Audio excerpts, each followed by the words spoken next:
Welcome to At the Ready Podcast, where we gear up men to navigate life's battles with purpose. Join us as we arm ourselves with wisdom, faith, and a community of men prepared to walk this life together. Now let's get ready.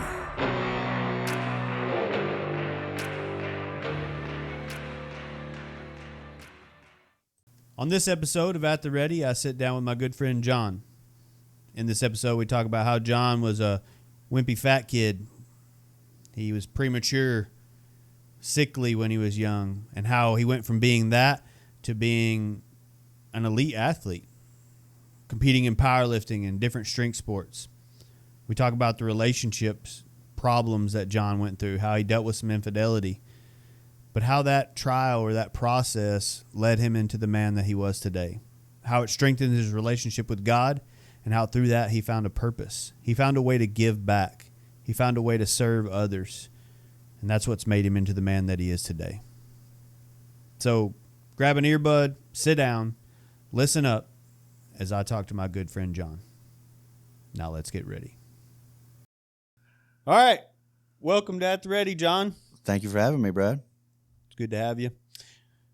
This is like take what, 3? I think so, yeah. Yeah, we had some software problems, some outfit problems. Now we're starting for real this time. We are ready. We're ready. All right, John, you're a good friend of mine. We've known each other several years. We're close in age, about 2 years apart. You're older than me. I am older, yeah. Not as old as your wife, though. Not as old as my wife. You know, I got to get at least one shot about her age in. I feel like, yeah, we were missing that on the first couple of takes. Now we got that shot in there. She'll be happy about that.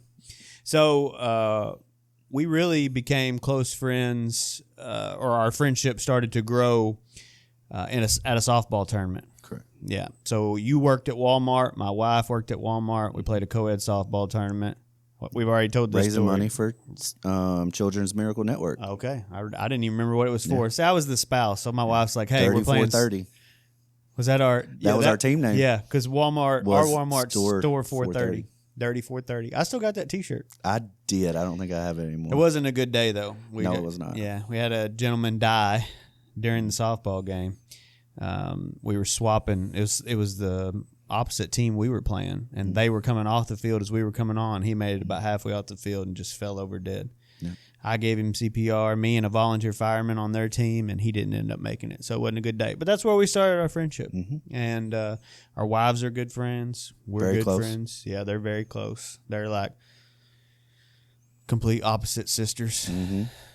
But I just wanted to have you on today, hear a little bit about your story. You got a lot going on in your life, a lot of good things. There's a lot of things that you have been through and that you're doing that I feel like could really help some men. So let's get into it. Tell us a little bit about John.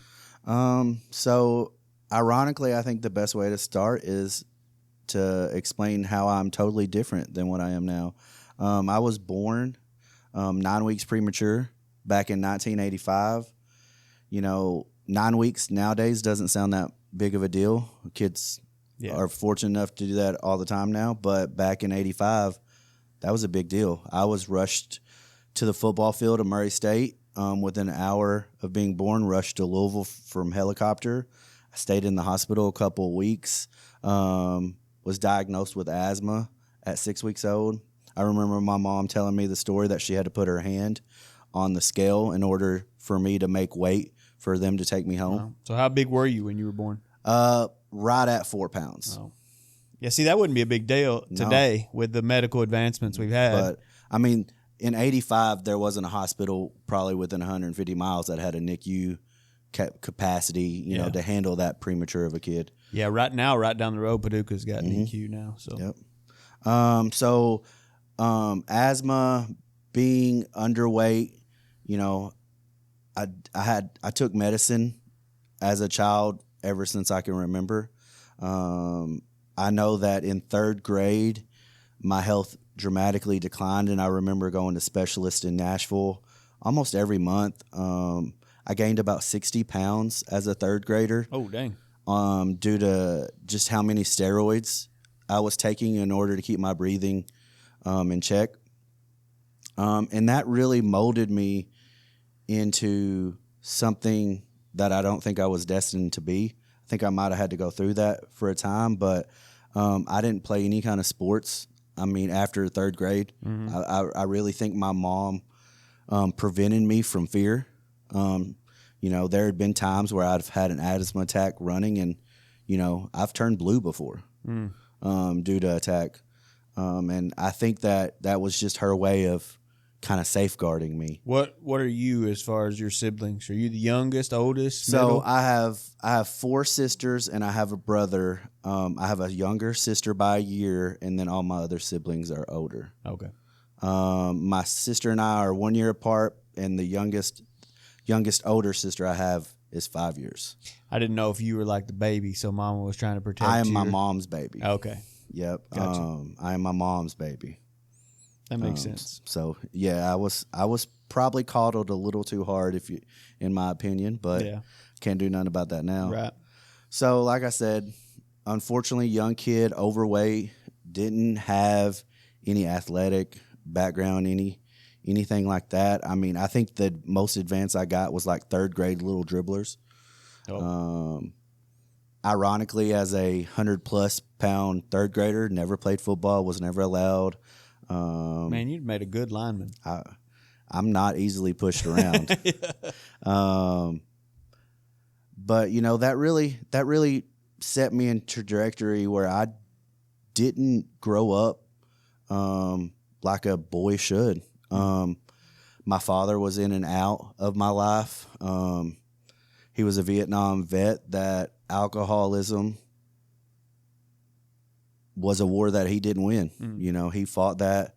I hate using the word fight because a lot of my history, he didn't fight it. He succumbed to it. But so he was in and out of my life regularly, but he showed me parts of being a good dad. I will say that I did get some good characteristics from him, but I also learned really quickly what a bad dad was. Yeah. So I think that, along with not being the typical boy, over athletic, really free roaming, it made me to where I was going to have to learn what a man was in a different way. Yeah. So was your dad like abusive or anyway, or just not around? He was emotionally abusive when he was drunk. Mm-hmm. I mean, I can recall him telling me one time he drank because I didn't shut the cabinet doors in the kitchen. Wow. Nothing never ever physical. I will give him props for that. I'd be a raging alcoholic if I drank because my kids didn't close the cabinet doors, because they never do. So yeah. But I mean, honestly, at this point in my life, I can only imagine what Vietnam War was like. I don't blame him for any of that. I just really wish he would have admitted that he had a problem and needed help.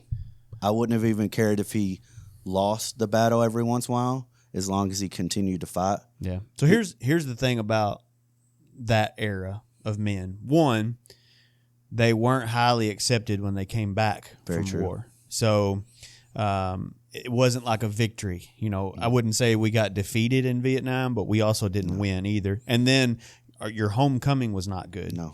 And then also at that time and period, it was very considered soft or sissified or womanly to talk about, hey, I'm struggling with these things because I seen war and I seen death and I seen all those things. So you do see a lot of guys Vietnam era who struggle with substance abuse or whatever the case may be, because the PTSD wasn't a thing. Yep.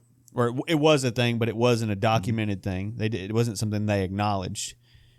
And nobody talked about anything. That is right. Because it was considered soft. I didn't expect him to like explain what he'd gone through, but he never said that, or in my opinion, he never fought to try to get better. Gotcha. He always blamed his problems on something else. Yeah, he had the excuses or the blame game. Exactly. In my opinion, if he would have just said, I don't think I can beat this. I think I've seen too much, Mm. but I'm going to try every day. I'm going to fail probably every other day. Yeah. That's all I wanted. Yeah. You know, I don't think I figured out how real bad it was until I matured. But as a kid, seeing your dad not fight, it's not how you're going to learn how to be a fighter. Right. And that molded me for a little while. You know, I was lazy due to both being sick and just not having anyone to, you know, really show me how to go out there and fight. I was lucky enough. My mom was all props. She wasn't lazy by any means. I mean, that woman went to school, worked a full-time job, you know, was a really good role model on how to survive as far as financially, how to provide. But it's different as a boy seeing your mom do that than not seeing your dad do that. Yeah. You need a fatherly figure. Everybody does. Every young boy does. And I struggled with, and luckily for me and my brother had a very similar upbringing with our father. They both, his dad gave up on him at a very young age. And me and my brother have had many conversations about the topic of which had it worse. Mm-hmm. I saw my dad be the best dad for 2 or 3 months a year. I mean, an amazing man when he wasn't drinking. Yeah. And then the other 9 months, he was a piece of crap that didn't take ownership of himself. Yeah. So I always told my brother that you have no good memories of him. I have excellent memories. They just can't last because he can't be that person. Yeah. And it's hard. I at this point, I don't think either one of us had it good. But I can tell you that knowing his potential makes the pain a lot worse. But it is what it is, you know. Like I said, I'll give him some props because the good times he really was an excellent father. He did show me how to do things. When he wasn't drinking, he was a hard worker. He was extremely intelligent, very giving, very kind. When he wasn't drinking, cared for others. You know, he was an excellent man 2 to 3 months out of the year. Unfortunately, due to some child support issues and some greed, I think, on my mom's end, he ended up going to prison for a few years in my 9, 10, 11, 12-year-old life, which, as you know, that's a extremely important time frame. Very influential age right there. So I missed out a lot of, you know, having someone to talk to, things like that. I did have an older brother that probably was more like my father. He was 6 years older than me. Not a very good influence because he was in high school when I was going through that. So, you know, I experienced a lot of high school in 6th, 7th, 8th grade. Yeah, so, it's a little too early. Yeah, I mean, including drugs, you know, having half-naked women in the house during a party. I remember waking up at 5 o'clock. Hey, mom's coming home from work. We got to get this cleaned up. But he was there. Yeah. You know, and so that he played a big impact. I think out of all, you know, my sisters and my brother, and just from me, I had the ability to learn from their mistakes at an early age. That's good. So that was one characteristic I would take into my adult life and really help me out. But I don't think I ever really felt like I had someone that loved me the way that I thought love was supposed to be until I turned 15. So at 15 years old, I met my wife. Very young. Yeah. You know, we actually went to the same elementary school, so I got everyone beat that says they married their high school sweetheart. I married the girl that I thought was cute on the playground. Nice. But at 15, I still actually remember the day that I asked her to be my girlfriend. It was December 9th, 2000. We were at my house watching Cruel Intentions. You, dang, you remember the date, Mm-hmm. and not you just remember the day. You remember the date and everything. Mm-hmm. Yeah, I remember what she said. She asked me if I was serious, and I pretty much pooped my pants because I didn't know how. I was like, because to be an unconfident, overweight kid, Yeah. and to ask a girl to, hey, I want you to be my girlfriend. Yeah. I was sweating bullets that day. Right. And then to have her say, "Are you serious?" Which we laugh about it now, but I said, "Yeah, I'm deadly serious." And we started dating. She was in 8th grade at that point, and I still have her 8th grade ring on my keychain. Cool. So at 15, like I said, I start dating her. We date all through high school. She actually has a lot in common with me as far as fathers go, which I think was one of the reasons why we meshed so well. Her dad is actually a Vietnam vet as well. Suffered from alcoholism in her house. And I think a lot of us, we bonded through that. I think I was able to tolerate going to her house and being in that environment because I already had been in that environment. So, we start dating in high school. We date all through high school. I'm going to community college after graduation, thinking about being an engineer. She's about, I don't know, I think she graduated 2 years before me. So when she graduates, she actually moves in with us because she couldn't stand living in her home anymore. So she moves in with you and your family. Correct. Gotcha. Yep. Give my mom props. I think she saw the depth of our relationship early on. Yeah. We had to sleep in different rooms. Well, that was good for your mom. She was a traveling nurse, so that didn't count. Yeah, well. But she tried to keep. Yeah, yes. she tried. So 3 years into I guess it might have been about 4 years into our relationship, we actually lived together. Very, very young. I wouldn't say that went great. I think we both had two different opinions on what that meant.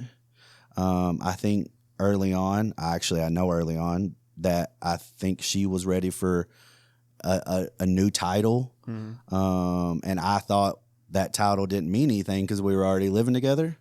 So about 2 years into us living together, we break up. She was kind of been told by her friends and stuff like, "Hey, why isn't he putting a ring on it?" And I didn't get any of the signs. How old are you at this point? 21, 22. Okay. We were young. Yeah. I mean, we'd been together for 6 years, 6 years without a break. Right. Probably a great thing that happened. We lived a little bit of our life. We were probably separated for, 4 or 5 months. 3 of those, we were at war with each other. I was either horribly mad at her for what she did, or she was horribly mad at me for, my attitude towards her at the beginning. So we were probably separated for 3 months where we didn't talk for one reason or another. And then we were probably separated for 2 or 3 months, but extremely still had relations, as we know that some exes do. At 23, we're like, "Hey, we're gonna do this under a different roof." We've been seeing each other, building our relationship back. At the beginning, it was mostly physical, and then we reconnected emotionally. So we moved in together in an apartment. That took on a lot of new headaches on what I would consider a newer part of our relationship. The stress of bills and rent and things like that. Adulthood. Yeah. So we lasted it about a year at that. I think at that point she was partying and I was maturing, so we were at different ages, maturity wise. At that point, I'd been working at Walmart for a long time as a hourly manager. making really good money, working, overtime, making a good living for a 22, 23-year-old. But I knew I had more potential. And that's no diss at anyone that I worked with, but I knew I had more in me than what I saw. Yeah, than retail. Mm-hmm. Yeah. So at that point in my life, I'd stopped going to school because I was making so much money at Walmart, or at least in my head, I was balling, with $1,000, $1,200 checks every other week. Yeah, I was balling. Yeah, but that's a lot of money for somebody who's who doesn't have responsibility in like kids. Correct. Like you did live on your own and had bills. I want to ask you a question though. So you and your wife's name's Janie. You and Janie moved in together. So y'all went from living under a parent's roof to living under your own roof, moved into adulthood pretty quickly, but you did it together at the same time. You think that helped or hurt in that transition? Or do you think it would have been better if you'd have lived on your own for a while, figured out how to be an adult single, and then come together with a spouse and do it? Or you guys kind of both dove into it at the same time? You're having to figure out like who's paying this bill, who's paying that bill, chore, that kind of stuff. I think the only thing that we did wrong was not communicate when it got hard. I'm so thankful that there's not very many stories in my life that aren't with her. I only recall like 4 or 5 actual memories that aren't with her. Yeah. I've technically been with her 24 years now, and I'm going on 24, and I'm not even 40 yet. So more than half my life. Yeah. I don't think that how we did it made it a problem. I think our maturity level as a couple, even though at that point in time we'd been together nearly 8, 9 years, we were still very immature in our ability to communicate. Gotcha. And that's what fell apart. Bills got weird. She lost a job, had to get a new job, the new environment, the schedule, I remember us having a conversation. We just don't sit on the same furniture together. And that's a big deal as in a relationship. And so, we were in 2 different environments. I was looking to the future of wanting to be better, which being better is going to be a theme you hear me say a lot. And then she was stuck in, hey, let's live my 20-something year life. Yeah. Don't fault her for that at all. We just grew. Unfortunately, we grew apart together. Yeah. Like we were in the same house, but we grew apart. And most of it was because of not communicating. So at about a year, I don't even think our lease was technically up yet. I decided to move out. A big reason why I decided to move out, we'll get to here in a minute, but I decided to move out, and I was at that point going to go back to school. So we break up. This is 2008 or so. We're broken up for about 6 months, I think. Same story as last. We were broke up. We weren't as mad at each other this time. I think it was more expected that we were indifferent. So, of course, being together for so long, when we needed company, we talked.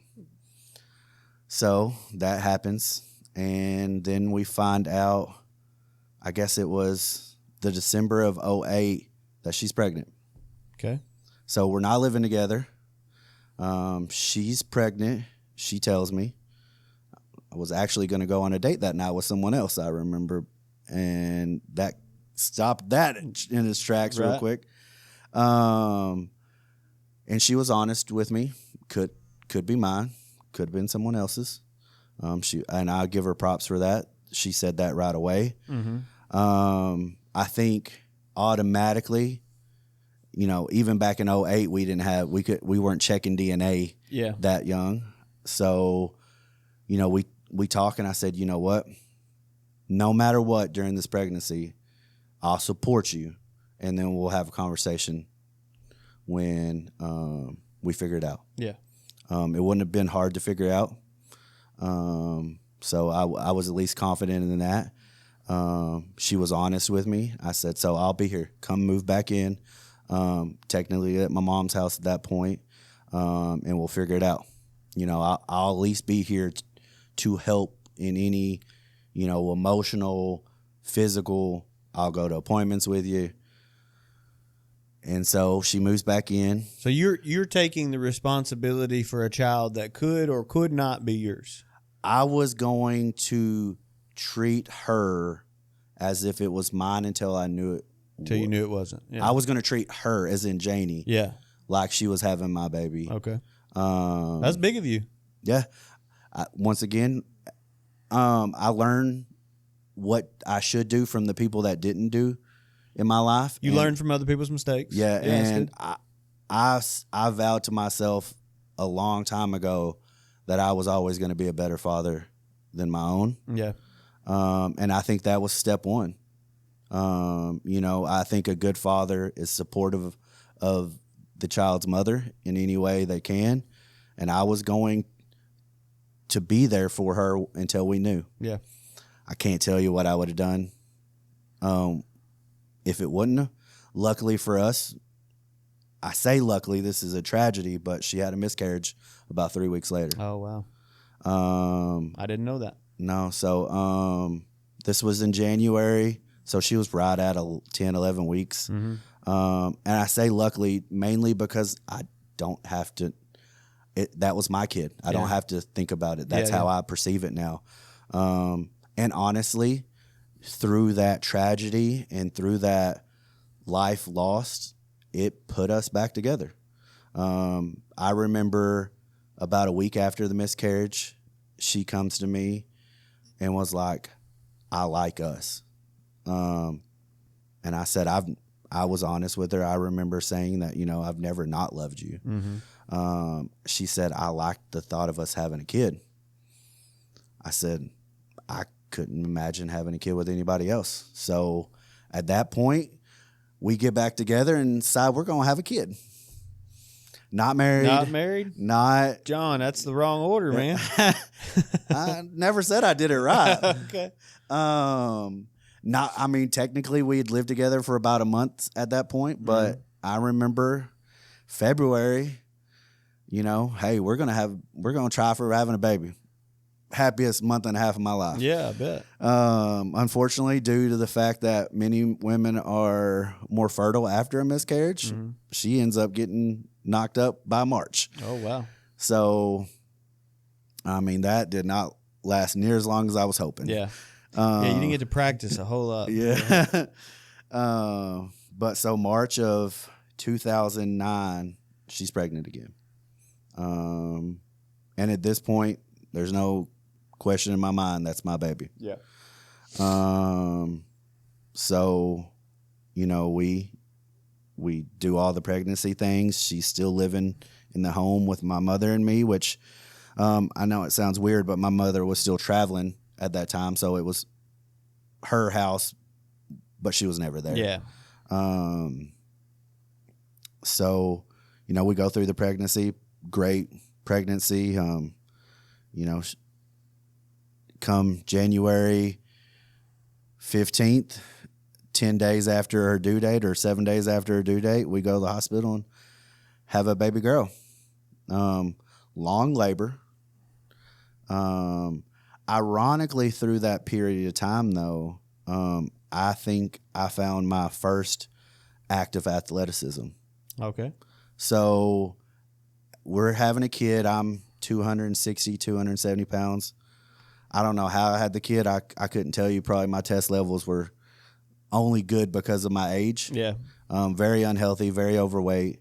And when we have this kid, or when we make this kid, and as she's baking, I decide that I'm going to change my life. And I got dedicated very, very quickly to lifting weights. Okay. I was lucky enough to find a group of men or guys. They were 20s, so I wouldn't necessarily call them men. No offense to any guy in their 20s. You're not a man yet. Yeah. But they took me under their wing. Kirby and Maine, man, we worked out 5 days a week. Yeah. We were there. We luckily had the same schedule, work schedule, so we were able to work. But I lost 50 pounds while my wife gained 50 pounds. Yeah. I can tell you there was some heated conversations about that. Yeah, I bet. So this was Primal? No, this was the YMCA. Oh, this was Primal before didn't Primal. exist. Okay, I can't.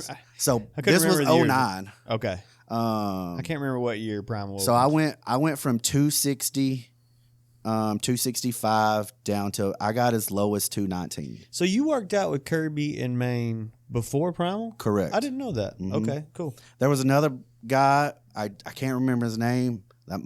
He was huge. I can't remember his name though.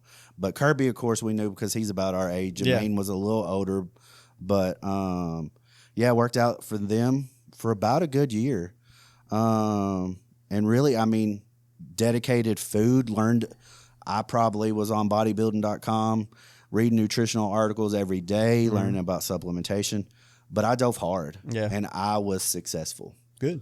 And I honestly, at that point in my life, I was more confident than I ever felt. Do you think you would have done okay if you didn't have those two guys? No. Or did they help you out? They helped me out tremendously. They supported me when I wasn't strong. They supported me. You know, they kept me motivated.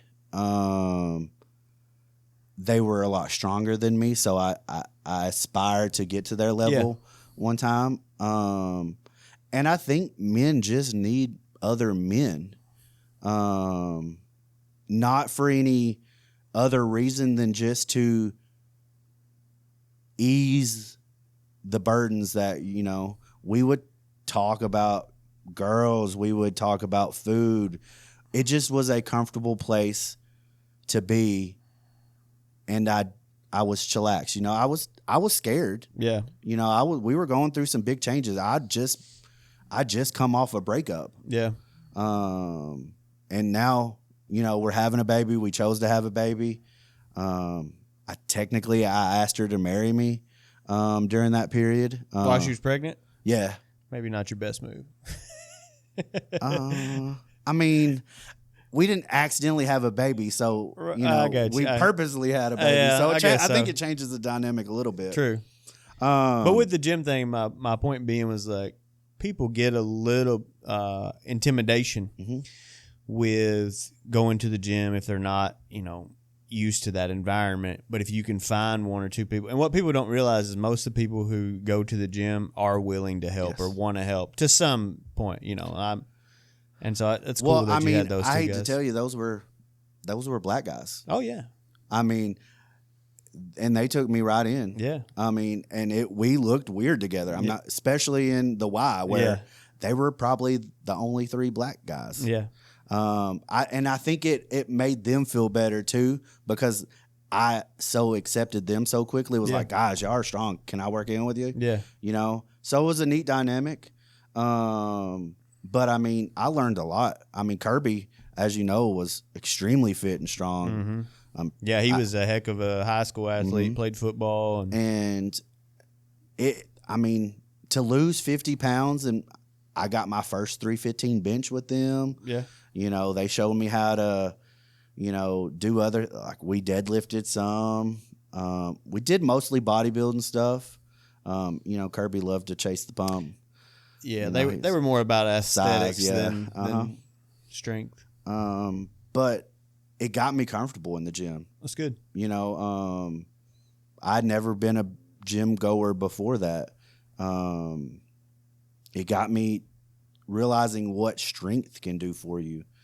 So it was in a time that my life had changed so dramatically, so quick. You know, from not being with the girl that I'd been with forever to finding out she was pregnant, the loss, you know, that made me want to even get better more, you know, and it showed me that I could. I think it was the first time that I realized if I just put more work in, then I was going to get better results. Right. And that plays a huge role in the future of my life.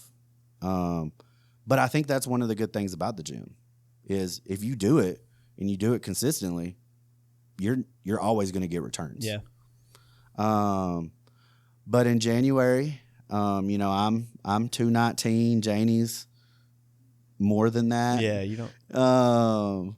But we have a beautiful red-headed girl. Yeah. And ironically, it was the happiest and maddest day of my life. The birth of my baby is, you know how magical it is. Mm-hmm. But I had never hated my father more than that day. Oh yeah.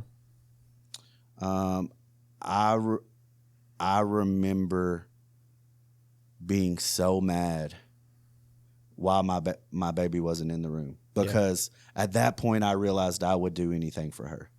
I'd take a bullet, I'd kill somebody. There wasn't anything I wouldn't try to do for her, and that was a feeling I never got from my father. So you weren't upset with him for something that day. You were once you found out what it felt like to be a father, then you're upset because why wasn't he that way? Yeah. Didn't even think about him until that instant. Yeah. I mean, I hadn't talked to him in months. I mean, we didn't have a relationship much after I was 18. There was a debacle with him and my mom blaming each other with money, which was always a trend in my life. Mm-hmm. But yeah, I mean, it's a weird day to be extremely happy and extremely mad. But I can tell you that life event is so dramatic that it changed the way I thought about my dad in the worst.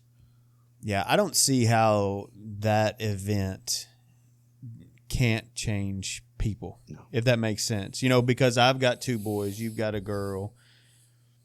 They are in my top 3 of people that I would gladly dive on a grenade for or take a bullet for. And when you see that life, come into existence, how does that not change who you are? Even for you, like whatever path you thought you were going down, when you have a child, everything changes. Yep. And it actually took me a long time to get. I remember still being angry. Unfortunately, our kid was not the healthiest baby. Mm-hmm. Nothing compared to what I had, but she had a bowel movement while she was still in the womb. Mm-hmm. So there was some breathing a little bit. Yeah. So she actually stayed in the hospital for like 6 days. One of those days we had to go home. And I still remember I don't know if I was more mad that I didn't have my kid or I was still just as mad about my dad. Yeah. Like I struggle with thinking that my dad could impact me more than my kid did at that moment. Yeah. But I mean, anger is a very powerful emotion. So I may be jumping the gun, but obviously you were dealing with unforgiveness. Very much so. Have you forgiven your dad now? It took him dying. Oh. I was waiting for him just to say I'm sorry. Yeah. Now I've had conversations with my sisters saying that you have no idea how mad he was at himself that he could never fix that relationship. Mm-hmm. I always was able to tolerate being in his presence for my sisters. Yeah. I was never going to let my hatred for him ever hurt my sisters. Mm-hmm. They were, I think as they had kids, they were a little more forgiving. I didn't get to that point. Yeah. Do you think and I'm sorry would have been enough? I mean, it's hard to say hindsight now, but if he would have just came to you and said, look, son, I'm sorry. I've been a crappy dad, but I want to do better from here on. We'll never know. Yeah. I feel like that's what I was waiting for. Mm-hmm. But I don't know what I would have done. Yeah. I wanted to hear it.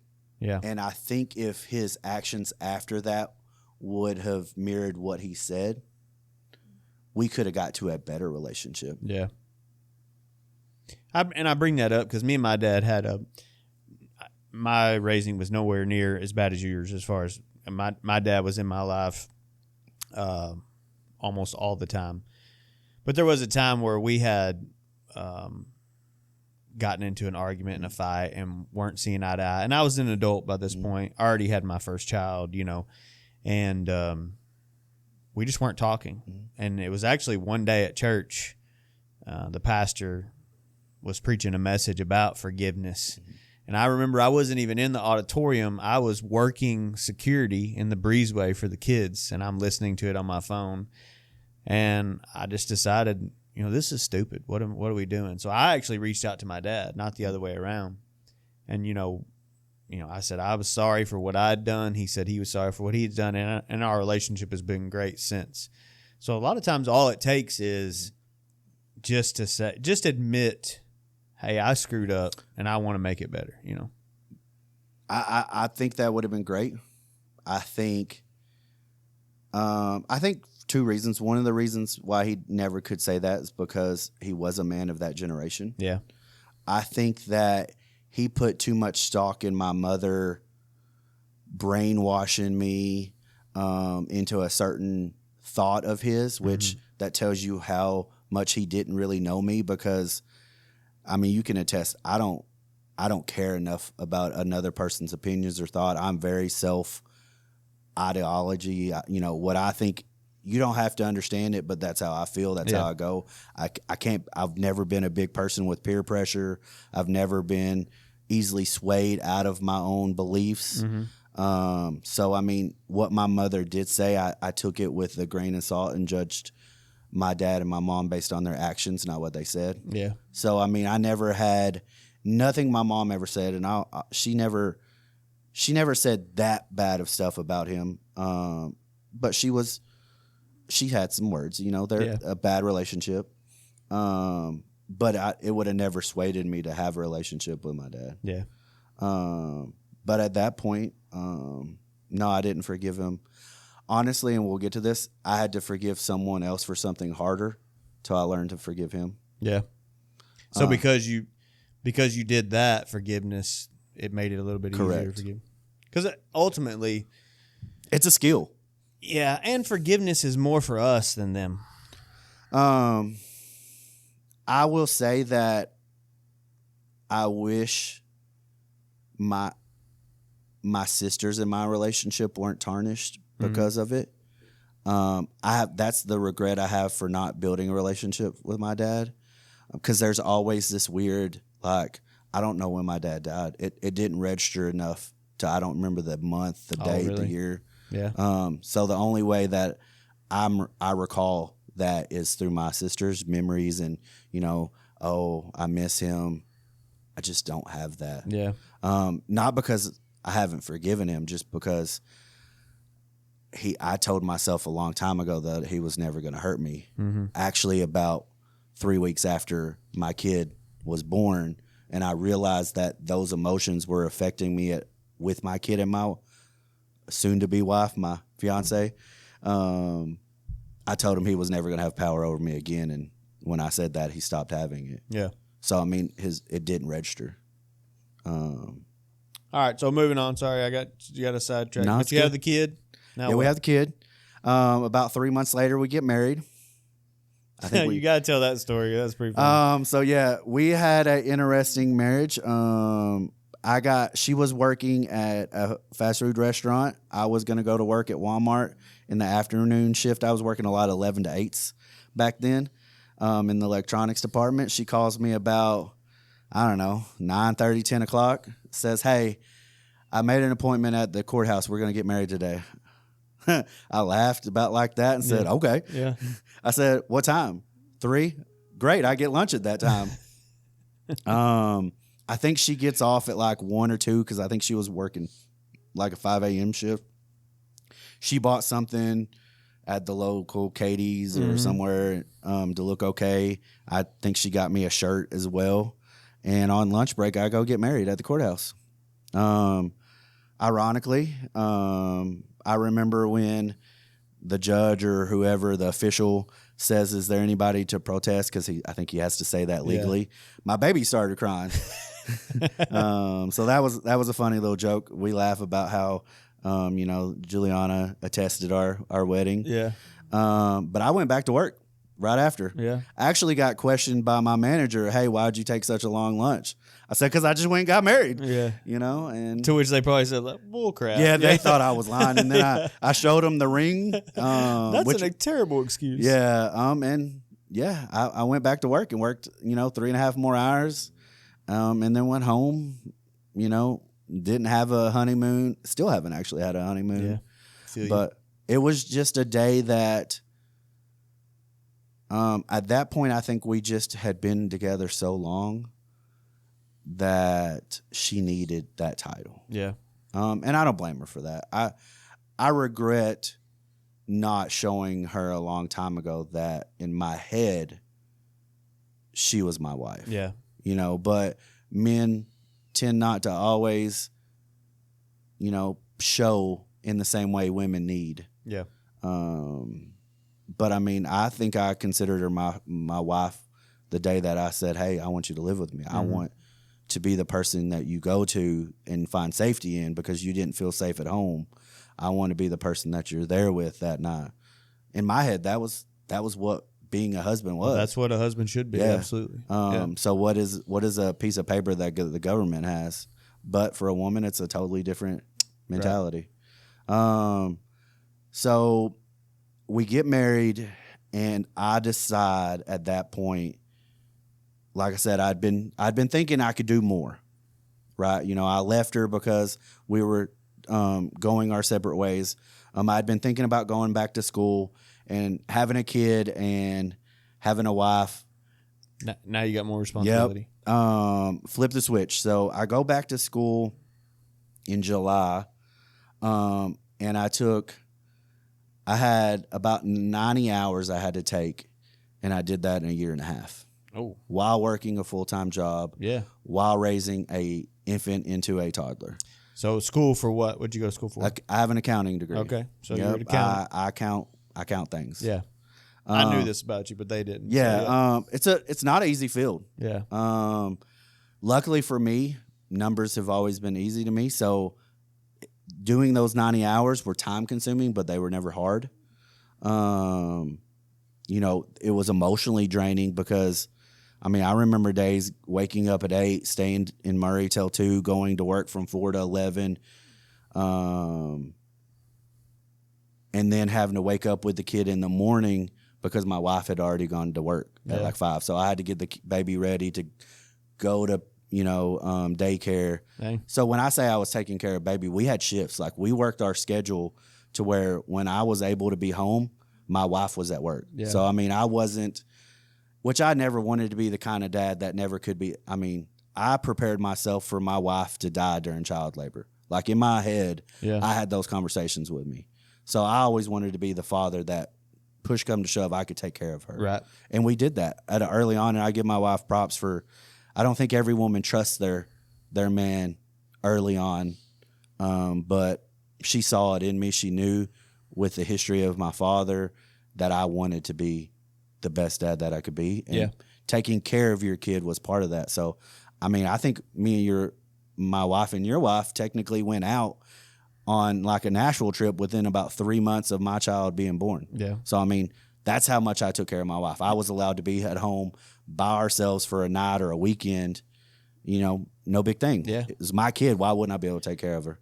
As you should be exactly. able to. I don't know why that stereotype has been born of, other than we just have lazy men who aren't capable of taking care of a newborn. But so what I just said is I prepared myself for my wife to die, or my fiance or whatever she was at that time. Mm-hmm. The mother of my child, I mentally prepared her to die during child labor. It sounds crazy, but it's the advice I give to every new expecting dad. Yeah, it's not horrible advice because it could happen. It could happen. It's kind of... But I think men tend to think that their women are going to take the brunt of the responsibility. Yeah. And it puts us in a mindset that we can relax. And you shouldn't. Right. You just never know. And you want to prepare yourself to be able to take care of your kids. I just wanted to be a part of my kids when they were that age. Of course, those of friends that know me, I get baby fever, and I love babies and to hold them and all that. Which now I love to just hold them and love on them, and then give them back. And then give them back. Yeah. But well, I was the same way when I had my own kids. I wanted to be part of their lives. I changed both of my boys' first diapers. You know, because I pretty much changed all of my kids' poopy diapers because my wife has an immense senses. She can smell. She couldn't handle it? No, she can't handle it. Vomit, poop. I have to do all that with my, throw up. That's my job. My wife can't handle it. But I never complained. I mean, I will be really lucky. I sleep really hard. I never had to do a night. Oh, that's good. But we had those conversations. Yeah. And that was, I think, honestly, at that point in time, we communicated more about what we were going to be as parents than we ever had as what we were going to be as husband and wife or as boyfriend, girlfriend. Gotcha. Like, we made a plan on how we were going to raise our baby. And I think a lot of that has to do with the fact that we chose, to try to have a baby. But I remember having conversations about, like, how physical we were going to make our kid, what was going to be required with sports, or at that point we talked about working out because I had just come off this big kick where I'd lost this weight, became really intense on nutrition and fitness. Yeah. We talked about how we were going to raise her with money. I mean, I remember making my kid pay for Disney movies halfway at 3 and 4 years old. Oh, you want this movie? Well, it's $20. I'll give you 10 of it, but you have to earn the other 10. How do I do that? Go read a book, or, let's go read a book, or go do this or go do that, and that'll be $1. This will be 50 cents. Yeah. And that was because me and my wife wanted to train her to be financially responsible. We had that conversation. Yeah. We told ourselves that she was going to have to be physical at least 3 days a week. If she was in our house, she was going to have to do something physical 3 days a week. That could be a sport. That could be the gym. We were both overweight as young kids, and we didn't want that for her. Right. So what do you do as parents? You try to prevent things for your kids. It's weird that that you even have to have that conversation now because, 50 to 100 years ago, kids were just you were working, you were doing chores, or you just outside. Yep. But now, because of technology and things, like it's easy for a kid to be sedentary and get overweight, and very much so. So it's just odd that you even have to discuss. Well, that. not only that, but parents don't want to tell their kids no. Yeah. Some of it's not even some of it just comes down to just that. He said he wanted a Twinkie, so I said yes. Well, that's not good parenting. Yeah. Usually as a parent, my first go-to answer is no. Yep. Hey, Dad, can I? No. You didn't even let me finish. Yeah, I'm probably going to say no. You're asking at 8:30. You haven't talked to me in 4 hours. Yeah. Nothing you say here is going to be good. Right. Yeah. So the answer is no. We talked about spanking. We talked about, how to discipline. We had more conversations about how to raise our kid than we had ever done about our own relationship. And it probably has made us in my mind, at least some of the most synced parents that you see, because I mean, as well as I do, how many couples have marital problems because of kids, because of their kids, and not even because of like the timing or it's just how they want to raise. They don't have those conversations enough. Yeah, I was lucky enough we had those. Yeah, you either get a parent who is too strict, one that's not strict enough, or they're not on the same page. Mom said I could do this, Dad said I couldn't. Those kind of things. No, that can cause major problems in a relationship. Yeah, but we've had to check ourselves a couple. I get a little too mad. Might spank her a little too hard once or twice, or I've always had a big thing with I never wanted to see my kid smacked across the face. Like in my head, that's what men do to women when they're trying to control them. Right. And that was one of the things my wife has done that once or twice. You check her. Like, that's not acceptable. How would you like it if I did that to you right now? Yeah. I wouldn't like myself if I did it.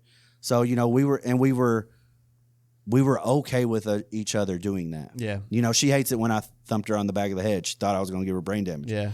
I don't think I'm going to hurt that thick head of hers, but my wife doesn't like it. So me and my wife had the same conversation. When Evan got old enough, I would not slap him in the face, but it was nothing for me to Bop him slap him upside the head, because that's how I was disciplined, And listen, when them eyes roll forward, you start thinking, you're like, yo, I better not do that again. What if they come out one day? Because as a 8-year-old, 9-year-old boy, you don't know your eyes can't pop out very easily. Yeah, I don't think the first time my wife said anything, but after maybe the second or third, she was like, I really don't like it when you discipline, our son like that. And we came to a, happy medium. I'm like, well, sometimes I can't get the spanking. She's like, maybe you can thump him on the head or something like that. She don't realize how hard I could thump. That was probably worse than a slap on the head.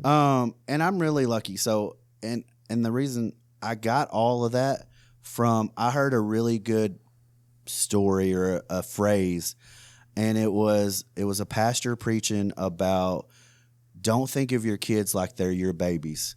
Think about your kids as they're someone soon to be husband and wife. Oh, yeah. And it changed my perspective. Yeah. And I've always envisioned that's not my kid. That's someone else's wife. Mm-hmm. Build her to be the best wife she can. So, I mean, we've had conversations about, love and what a woman should be, what a man is looking for.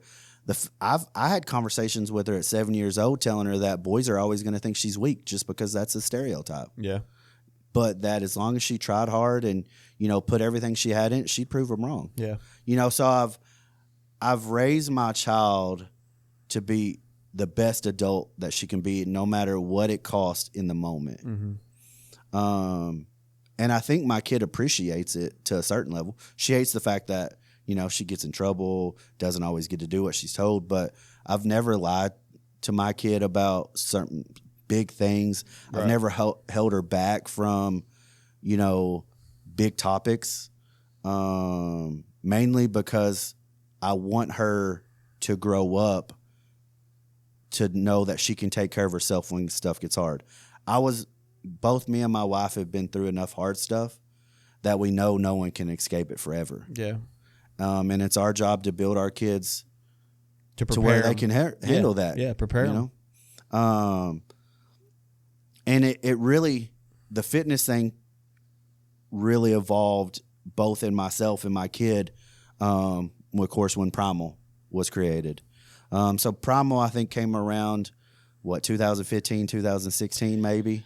Something like that. Yeah. No, it was before 16. I think it was 15. Because 16 is when I had my wreck. 16 is when I was on the path to being, a really good 200-pounder. Kentucky's strongest 198? Yep. Mm-hmm. No, the West Kentucky 198 GOAT. Yeah.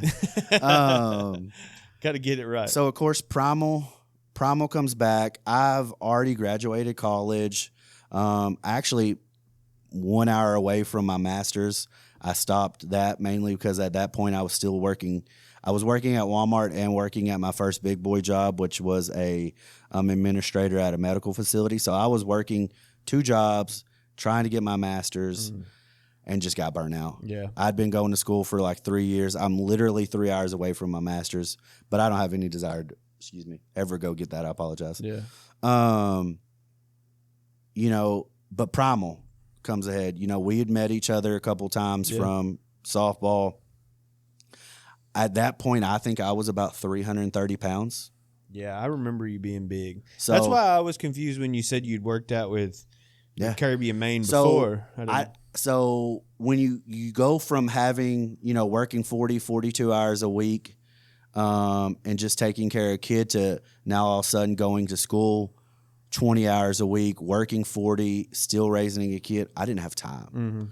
Mm-hmm. I ate fast food a lot because of time. Yeah. I didn't work out because of time. Yeah. And it caught up to me. I still have a picture of myself where my kid is playing T-ball. So I was it was right at 2015. I know I was 335 pounds. Yeah. But distractions are, obesity's best friend. Mm-hmm. Well, they're just excuses. Yeah. But luckily for us, a new gym was opening up. We knew some people that were going to it. So me and my wife, start going. And that gym, I have a lot of bad memories of that gym, and we'll Yeah. get to in a second. But that gym made me become an athlete because of the people that I surrounded myself with. Yeah. Partially. So let's take a break right there for just a few minutes, and then when we come back, that'll Awesome. be good where we pick up. All right, so we're back from short break. Primal, that was a good spot. Yeah. To stop, So, Primal Gym, it was a brand new gym. A soon-to-be buddy of both of ours started. It was very old school, get strong mentality. yeah, Very very strength sports, focused. powerlifting, strongman. Yeah. Had enough that a bodybuilder could go in there and get a good workout, but Really, it drew all kinds of crowds. There was older guys who came in the morning. Had a big turf section. Yep. That was the thing. That's the thing that I miss the most when it closed. I Is there's agree. no gyms around here that have a big turf section Yeah, it for was what, athletic stuff. a 70 foot, maybe 80 I foot. thought it was 80. Yeah. May have been 100. Yeah, it was Somewhere a good right size, in there, yeah. wide. And probably about 20-ish feet wide, maybe 15, 20 feet wide. But so we joined back. I don't remember exactly why we joined or if we were talked into it or whatever. I could have been at the point in my life where I was ready to change again. Yeah. I'm sure that had to be because, like I said, I was 330 pounds at this point. So me and my wife were already members when y'all joined. We had been, or I had. Let me back up. I had been working out at the Y with Brian, and because I was the same deal, I was getting fat and needed to do something different with my life. And we My fat and your fat are totally two different things. just different sizes, yeah. But my wife wanted to lose the weight after our first child, and so that's why. And I was like, "Hey, new gym opening, perfect opportunity." And so that we were already members when you and Janie joined. But go ahead. Now, when was Avery born? 2008. Okay. Oh no, Avery. Sorry, 14. So this was Second probably child. Sorry, she was Yeah. wanting to lose the weight after the second child. I wanted to make sure that Yeah. we cleared that up. Checking my own person. Yeah, thank you. Listen, I'm not good with dates. Yeah. I don't No, really so care. yeah, this was about 15 then, I think. Yeah. And I want to say that by that time we kind of known each other from, Walmart, being working with your wife. I don't exactly know how. I think she ended up asking Janie to come is what originally started maybe. Audrey. Audrey. Janie and Audrey were working out. I remember this story well. Janie and Audrey were on the treadmills, and my wife came in one day and was like, "Hey, if you really want to get in shape, come back here with me and lift weights." Yeah, and they did. That That's what sounds started. exactly like your wife, too. It is exactly like my wife. I'm surprised my wife did it, though. She probably was. That's surprising, but it was a great thing. Yeah. Because she's not very adventurous when it comes to being around new people or new atmospheres. My wife is very good at encouraging your wife to do things. Yes. I think just because she's blunt. She's like, Yeah. Janie, you're going to do this. Yeah. Come do this with me. And she doesn't allow Janie to say no automatically. Yeah. She'll pester her enough to till she'll give in. Yeah. That's right. So we're starting a Primal. I'm unhealthy, fat, hate myself. In a sense that I'm just not happy with myself. I don't technically hate myself. You're unhappy with what Yes. you've allowed yourself to become. Yeah. Correct. And I honestly, at probably that point, I'm probably stressed at what that means for me and my wife. Yeah. At that point, I'm probably worried about, does she think I'm attractive? I'm worried about what does my kid think about me? How am I being a good role model for my kid? Yeah. At this point, my kid's doing more activity than I am because we're creating opportunity for her to do CrossFit and soccer, which I was the coach of that, and I couldn't have ran a third of what they did. Yeah. And that really weighed on me. So of course, this new gym opening up was a great new opportunity. Yeah. And it took a while, but I think I remember like my first Strongman Saturday and the group of y'all being like, "Hey, come try this." Yeah. And man, that just rebuilt that love of what I did when Janie was pregnant. That relit the really, fire. Yes. and doing it with a group of people again, which was really great, which is ironic because I don't live with anybody now. Yeah. Man, we built a really good and strong community. Yes. That as far as like around weightlifting. Yes. I mean, we were 15, 20 deep on Saturday mornings, Yeah. and a lot of From other gyms. Yeah, 5, 6, 7 o'clock at night. There was 10 or 15 of us. Yeah. Maine and Kirby eventually came to the dark side. They were over there with us, Um, and several of their what did they call their group? I don't remember. Okay. Like I said, I blocked some of that out for certain reasons. Anyway, I can't remember what they called it. But I remember y'all doing strongman. I remember y'all doing, I think I can't remember if I was at your first one or whatever, but I remember we were getting very close to each other as far as friends and married friends. Yeah. Y'all were showing me the ropes. I was getting stronger. I remember getting the log, which was a big log. Yeah. It was a 200-pound log. I remember getting it for the first time and, learning how to do axles and doing stones. I actually broke my wedding ring on the stones. I popped it up on the platform and hit that stone so hard that it shattered my tungsten ring. Oh, dang. Yeah. So now you get these little nice rubbery ones that don't break at all. Yeah. But I want to say a year or so of doing that, I finally got the cojones to try my hand at it. Mm-hmm. And man, for someone that's never competed at anything, that day was so impactful for me. So you did a strongman competition first? I did a strongman competition first. Couldn't remember that was first. Yeah, Missouri. Ironically, I think because of the weird date and where it was, me and my wife went. Yeah, you alone. did it by yourself. Mm-hmm. No, which was ironic for us because, we traveled in packs back then. Yeah, you and Janie went, which Janie competed more strongman competitions than you did. But as far as you guys... We went to a lot of competitions where neither one of us were competing. We were just supporters. Yeah. Yeah, and that was cool. And it was good fellowship and friendship. I remember didn't y'all go to nationals when me and TJ, y'all went with us and just watched? And I think that's one of the reasons why we're as close as we are now. Yeah. We built a bond of supporting each other. Yeah. And that was every day in the gym. We were supporting, we were encouraging, we were talking trash, telling him, I remember how many times where, he would hit a 220, so you would try to hit a 225 and I was like, man, I'm just glad I got 205, but I got you now. Yeah. But so in 2000, I want to say early 2016, probably around April-ish, May, like I said, I did my first competition.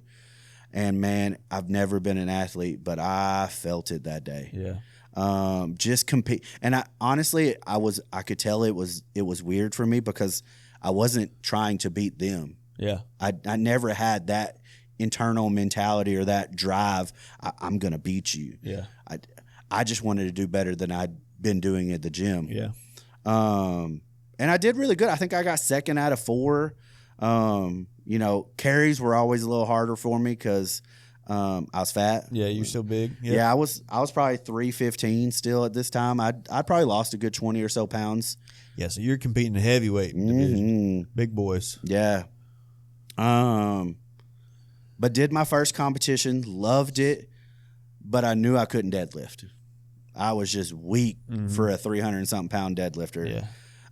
So I decided I was always into learning. As a smart person, you're just kind of drawn to figuring out what you don't know. And I'd learned about a sport, powerlifting. It was just 3 lifts, squat, bench, deadlift. I thought, hey, man, I could try this for 6 months, really bring my deadlift up and go back into strongman because at that point, no one was competing other than strongman in that gym. Yeah, there was guys who did powerlifting style workouts, but we were basically all just competing strongman. Competitive, we were just competing strongman. Yeah. So it's late 2016, and I did my first powerlifting meet.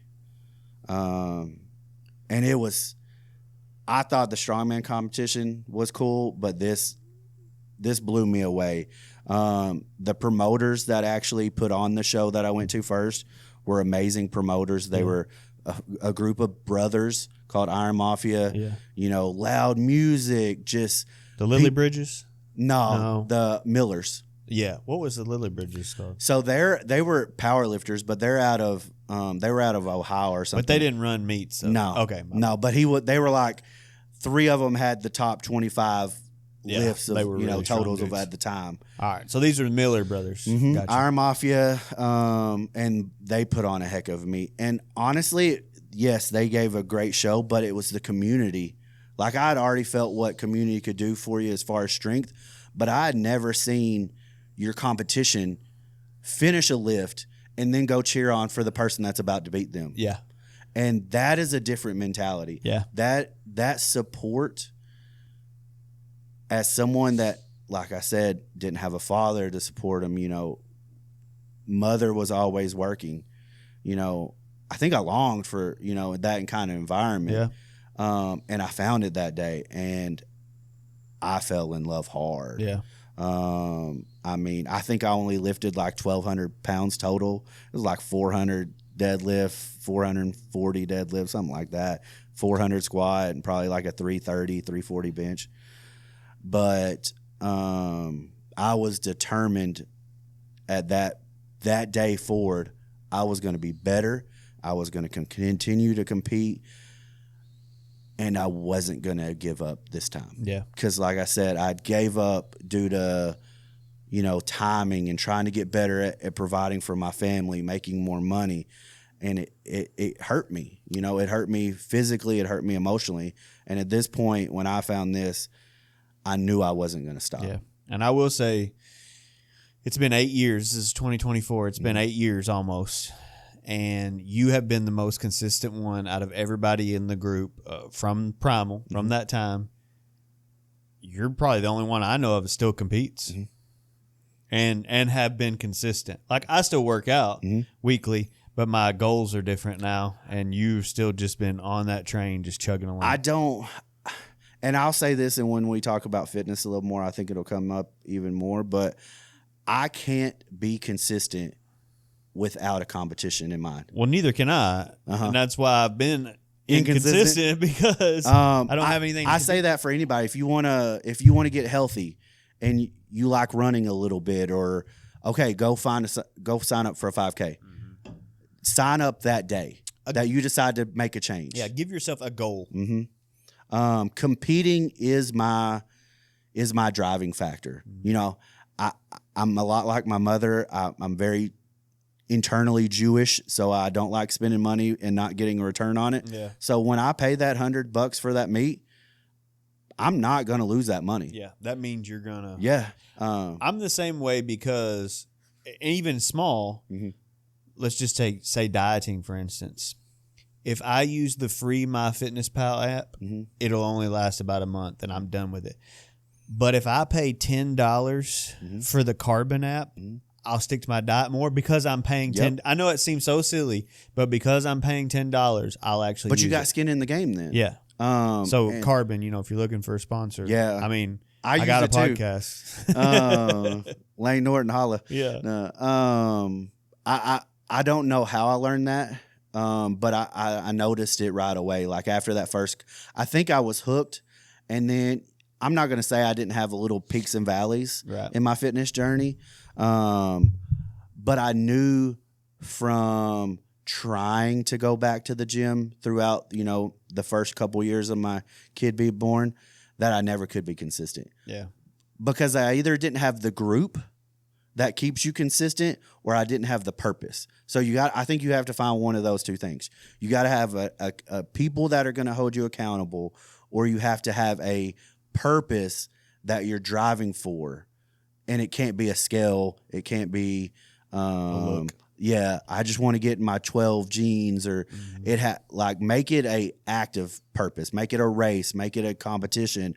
Make it a challenge. I don't care if you're like, hey, I got to be able to do 10 pull-ups by next year, you know, and if so, then I'm going to donate $100 to a charity, or I'm going to buy myself a new TV, whatever it is, you know, put some skin in the game, make it a physical activity, a challenge, and you'll probably be a lot more consistent with it.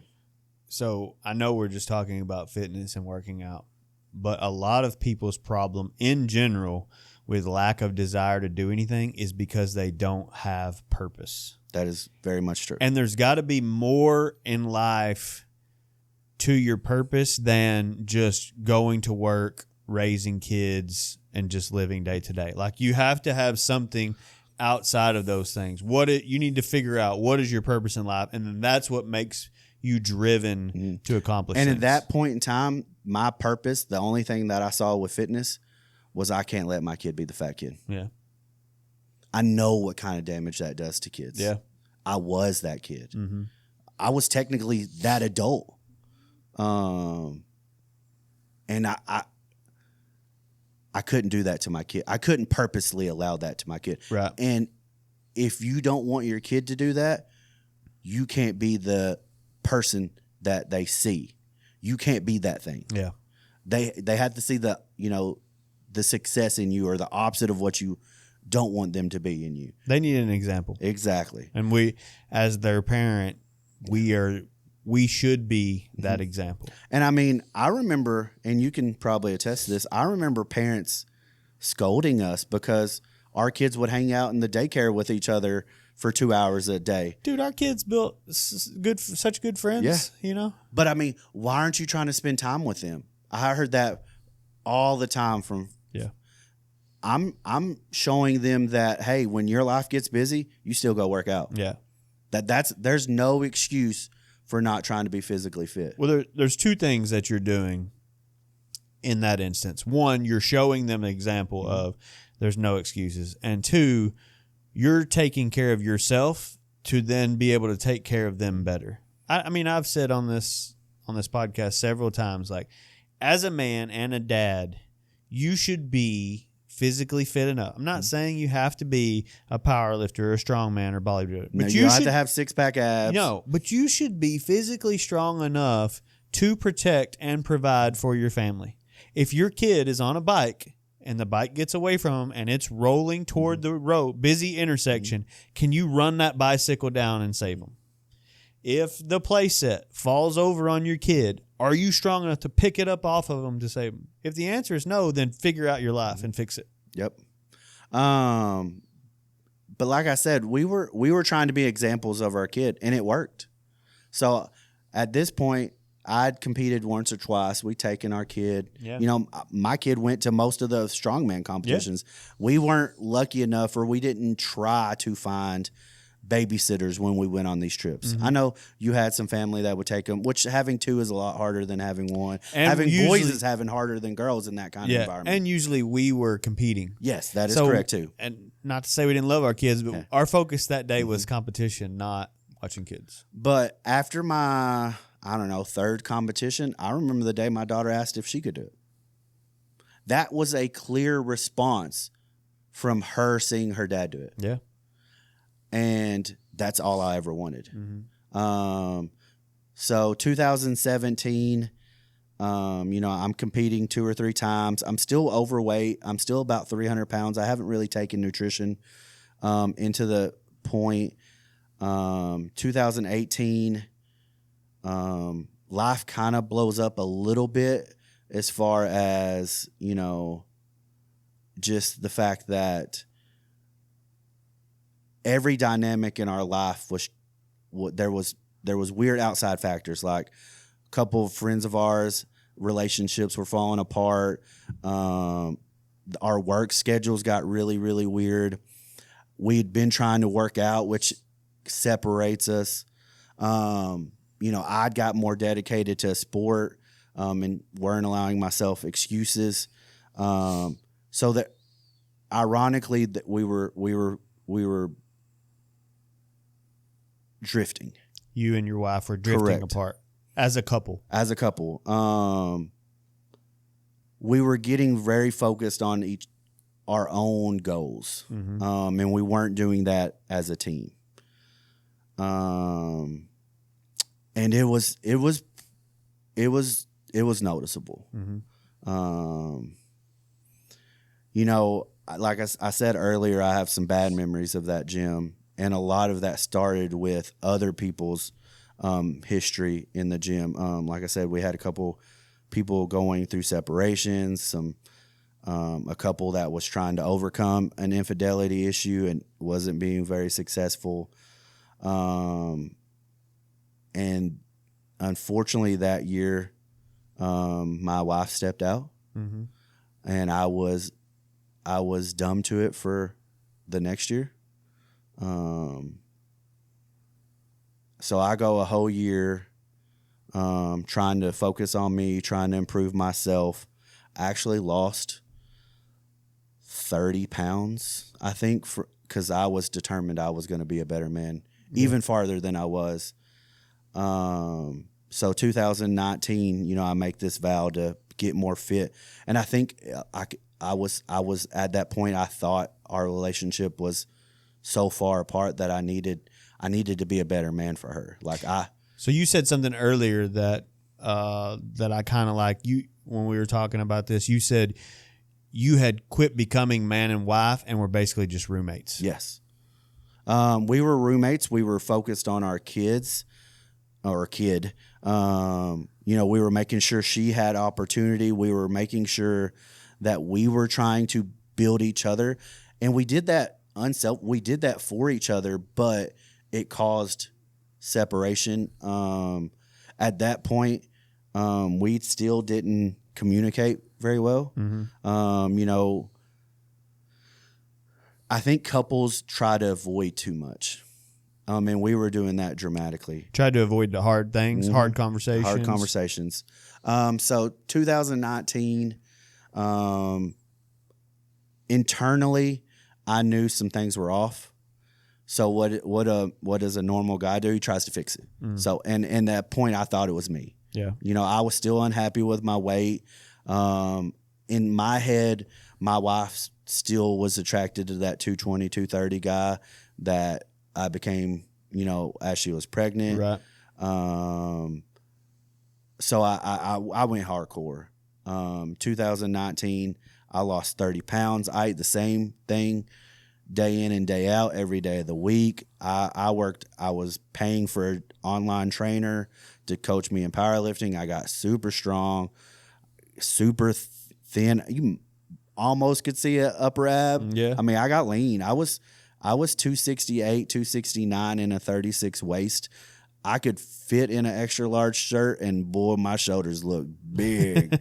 And then crap hit the fan. Yeah. September of 2019, I know something's off. I could just feel it. Yeah. And still unable to talk to my wife about hard things, I snooped through her phone. Saw some messages. And found out she had been recently talking to someone. Luckily, I'm extremely intelligent and made up a lie saying that, I just requested all of your communication history from Snapchat. I'll get it in my email by the end of the today, tomorrow. And so she was honest. Yeah. That back in late 2018, she had stepped out a couple times with someone. She had ended it, but still due to the fact that she was on this social media platform, there was still some back and forth. And my life, I thought, was over that day. Yeah. Horribly crushed. I don't remember much about that day other than pain. I don't remember much about that morning. She admitted to it early in the morning. And I think I had her out of the house by 11 a.m. that day. Yeah. Because I told her if she didn't leave, something bad was going to happen. Yeah. That I was that angry, and I could never do anything bad to her, but I couldn't control myself in that moment. Yeah. And so I let her take our daughter away because I don't even know what I would have done to her because I was so angry. Right. She could have said no, and I could have blown up. So my life is my life is ending as I know it. The 18-year relationship, was probably done. But weirdly enough, the only two things I remember about that day is I think I told you that my dad was an alcohol, and I don't think I told you at 25 years old I vowed myself I'd never touch it. Yeah. At the conception of my kid, I gave up alcohol. Not that I was a big drinker. I was just never going to let myself become my dad. Right. So I just swore it off. I think in that 9 years, I had one shot, and that was on New Year's Eve with you at what's his name's house up in that day at about 11:30, I stood at a tequila bottle for about 35 minutes, wanting to drown my pain away. Yeah. So in this during this day, after you find out and you confront your wife and she admits to it, what specifically are you feeling? I know you're feeling anger, but are you feeling betrayal? Are you feeling did I cause this? Or any of these thoughts? There's nothing that I didn't feel. I felt betrayed. I felt hurt. I felt rage. I felt pain. I felt like my life was ending. Yeah. Everything I put in stock of what I was going to decay now. Mm-hmm. I was going to become a part-time parent. I was going to be, the love of my life had just ended. Yeah, at this point you spent more time with her than without. Yeah. She was my first kiss. She was my first everything. Yeah. We had been broken up a couple times, so I'm not going to say that she was my only. Right. But she was my first everything. Mm-hmm. And I was a diehard romantic. I still am. My favorite movie is Pretty Woman, but I'd always put stock in that I was going to have the ever after. Yeah. And that dream crumbled in an instant. Yeah. So like I said, I'm emotionally a wreck, and I know this, and I'm lucky enough I got them out of the house. Mm-hmm. Because like I said, no man with that much rage should be around people. Yeah. It's not, men in rage do bad things. Yeah. And I was lucky enough to acknowledge that. Yeah, that was wise of you to know, hey, I'm in this state. I shouldn't be around you or my daughter. Yep. Unfortunately, I was by myself, though, and that's not a great thing either. Though. Yeah. I wish at that time I would have had enough confidence to call someone like you and say, man, I need you. Yeah. But I didn't. I was ashamed. I'd have been there, by the way. I know you would have. And you were there in about a week later. Yeah. But at that moment, I couldn't see anybody because I was nothing. Yeah. And I stared at a liquor bottle for about 35 minutes. Uncapped it. But thank God, only thing I could think about is still being a dad. Mm-hmm. I didn't know what that was going to be like part-time, but I was still going to be the best part-time dad that I could be. Yeah. And so I dumped that thing. I dumped the wine that she had, and I got rid of those, thankfully, because that could have been, I'd never drowned my pain away before. And I think at that moment, that could have been a really great feeling that I never wanted to give up from that point on. Yeah, that could have been the dam that broke that took you down. Yes, I could have. I have 13 people in my immediate family that are addicts. That could have pushed me to that edge right there. And by the grace of God, my daughter was the only thing in my mind, and I dumped it. Because I don't know if I probably would have drank all that and probably got alcohol poisoning, if you want to be honest.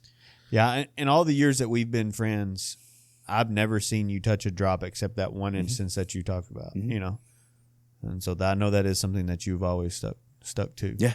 I'm not against people. You know this. I don't mind. I love being around you when you're having a good time with your wife and us, and I don't mind being around alcohol. Yeah. I just choose not to partake because I'm scared of becoming my dad. Yeah. And you don't need it. You're a fun guy without it. And I'm emotionally mature enough because of the things that I've been through that I know that relieving pain and not dealing with it is a bad. Yeah. It's a bad road to get on. That's very true. And I'm really lucky enough that I did that. Ironically, that when I dumped it out, I said I have to do something. I got to do something. Like, I got to get moving, doing something. So I'll go mow the yard. Okay. And my life changed. I was mowing my yard, hating myself, thinking that my life was going to come to an end. And the only ever time that God actually talked to me, that I know he was saying words, happened while I was mowing that yard. He told me he wasn't done with me, that he had big plans. And he said it with a plural, I got big plans for y'all. Yeah. And I ran into the tree. Big plans for y'all. Yeah. Okay. And I ran into that tree in my front yard because I didn't know what was going on. Mm-hmm. I backed up from the tree, thought about it for a little bit, was like, oh my God, like, I don't know what that was. It was audible. I heard, a masculine voice in my head. I'm not done with y'all. Yeah. I text Janie right then and said, I'm going to give you 30 days before I decide anything. I'm not going to make any rash decisions. I'm not going to go look for a revenge girl. I need 30 days to figure out what this means. Mm-hmm. And I text her that literally 5 minutes after I was told that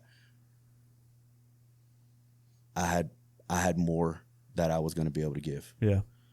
And he was very clear to me that it was plural. I don't know why I text. I don't know why that automatically made me think of Janie. I don't know why that made me think that 30 days was going to be some magical. But in that moment, when I thought my life was over, he told me it wasn't. Yeah. And I believed him.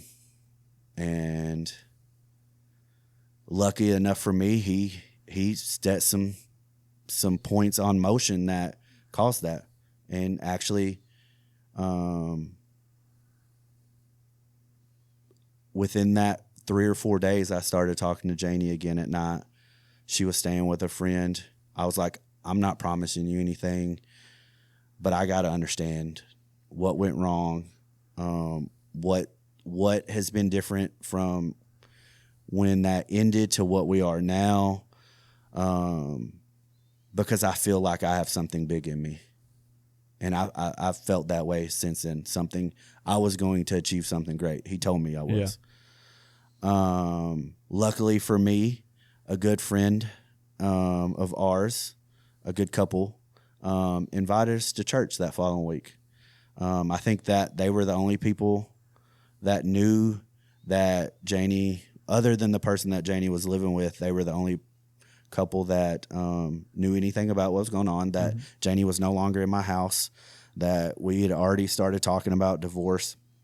Because even while I said I wasn't going to make any major decisions, I wasn't going to not plan out the end of this. Right. I wasn't going to let myself get trapped in a every other weekend situation with my kid. You were going to have a plan whether it went this way or Correct. this way. Yeah.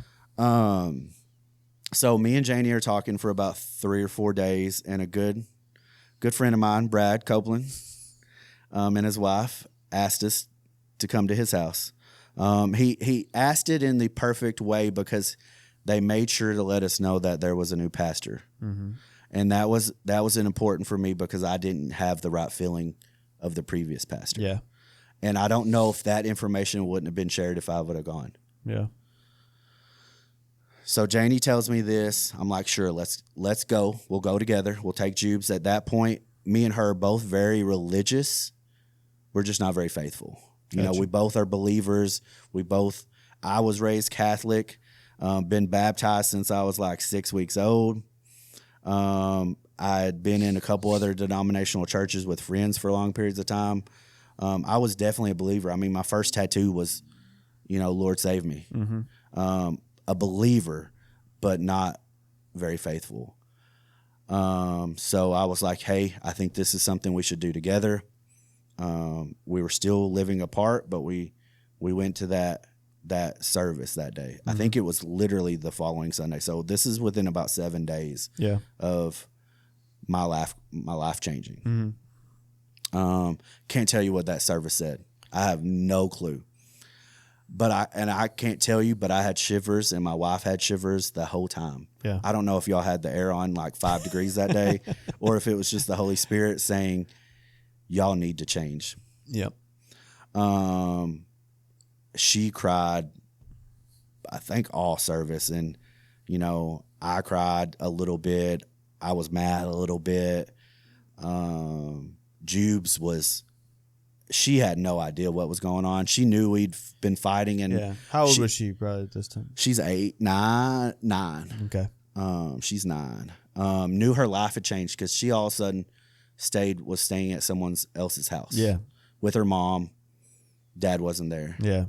So I think she probably cried a little bit for some reason, but my kid's very empathetic. Yeah. As you know. She is very. And we went back to my house that day, and we both said we need to change for each other. And in that moment, we knew this was not what the service was about, but we knew we had to give everything to God and put him first. And that by putting him first, we would put each other, not ourselves, but each other second. And we both vowed to each other that day to do that. So about, 7 or so days after shit hit the fan, I allowed her to move back in. Mainly because we were both changed at that point. Yeah. Not that we had come to Christ that day, but we had realized that we had strayed so much that we had to start walking back to him. That's what I was going to ask is like, what changed? You even said like, I don't even remember what the message was about that day. You don't even think it was about anything that was important, but what do you feel like changed in that? I think service? That we both realized that for 18 years, we cared more about ourselves than we did anybody else. Okay.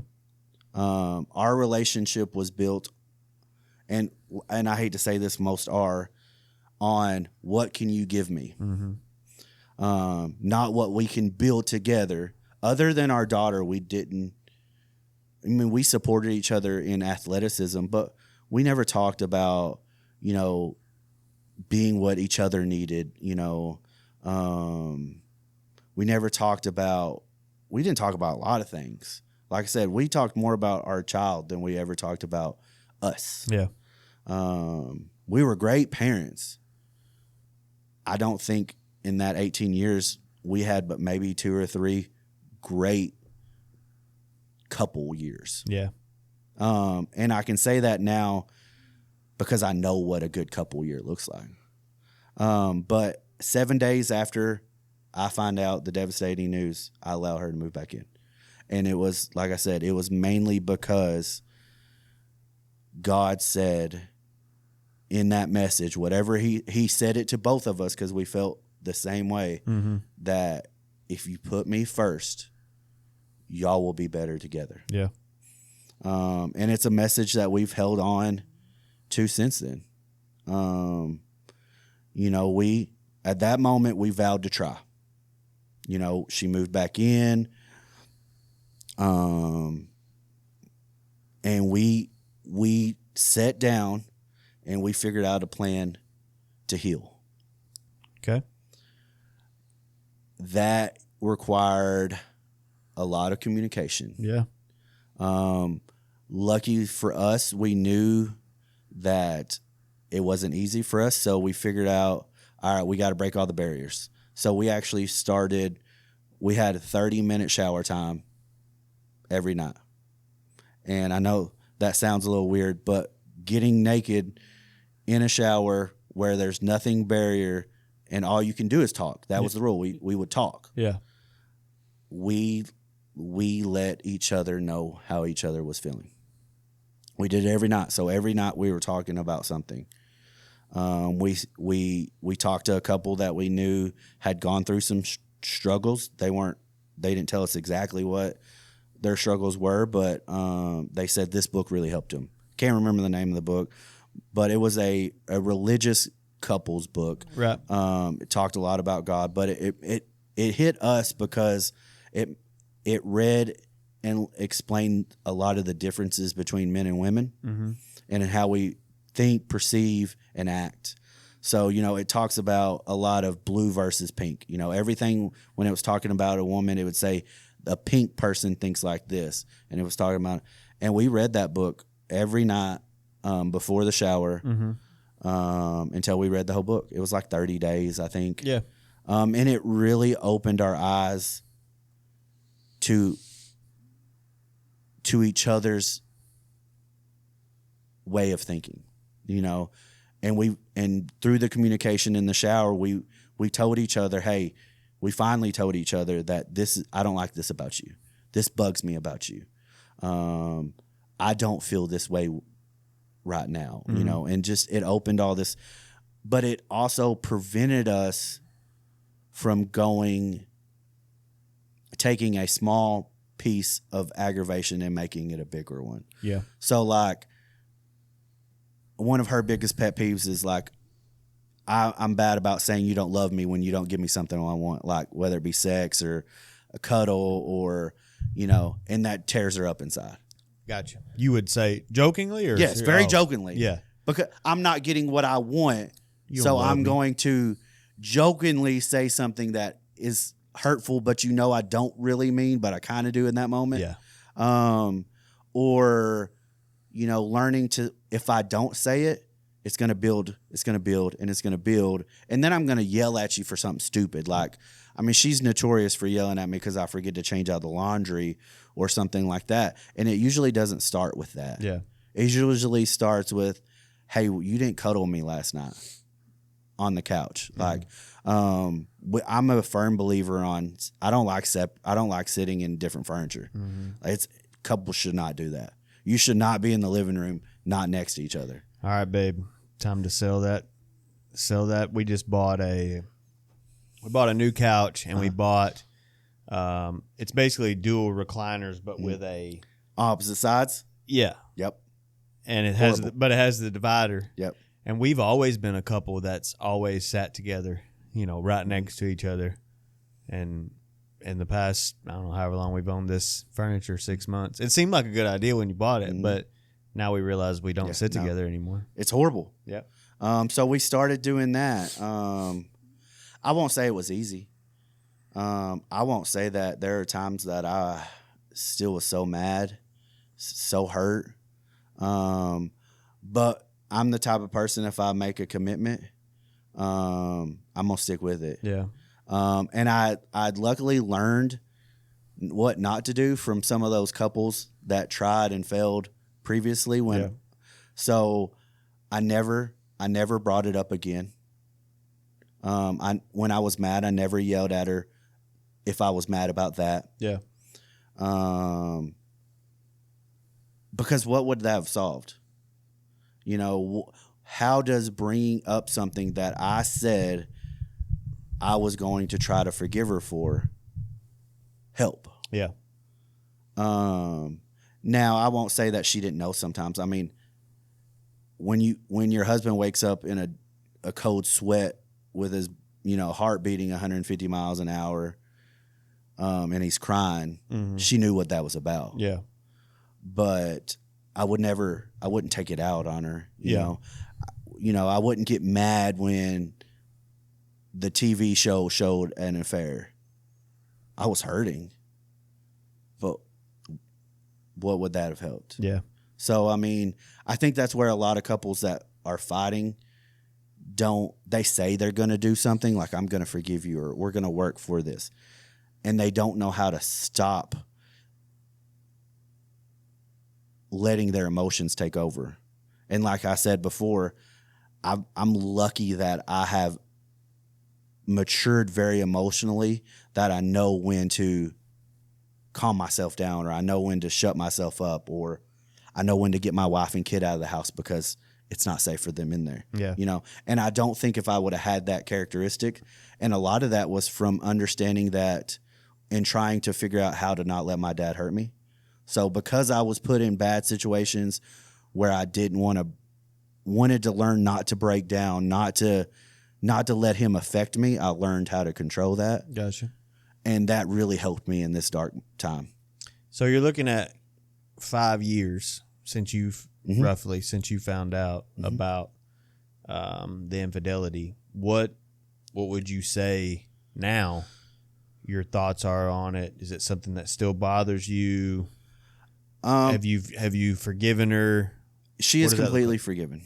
Okay. I don't even think, I'm lucky enough that I don't even think at the time that it happened, I didn't take some self-responsibility. Okay. Like I said, I didn't think I was a good person, and I was unattractive. I was overweight. I realized that I wasn't giving her what she needed. And some of that has to do with just the fact that we had been together for so long. Like, I think couples get numb to each other's affection because it's the same over and over again, or you have to tell me you love me because you're my wife or my husband. Yeah. And I took ownership that she didn't do it because she had the best situation at home.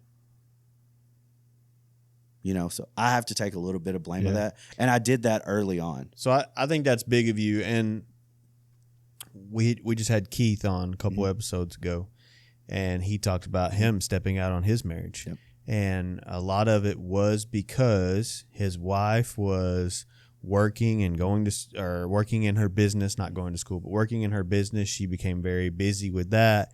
And then he wasn't getting attention. And then the attention came from somewhere else. And it didn't happen overnight, just like I'm sure it didn't for your wife. Do you think that was I think a lot of that to it. I think a lot of that that was the cause. We were drifting. We were trying to be more parents than we were a couple. We were busy. We were trying to work, trying to get the kids somewhere, still trying to work out. We didn't have enough us time. Yeah. And I honestly think we had never learned at that point still to how to be in a long-term relationship and how to keep the feeling of being loved alive. So what do?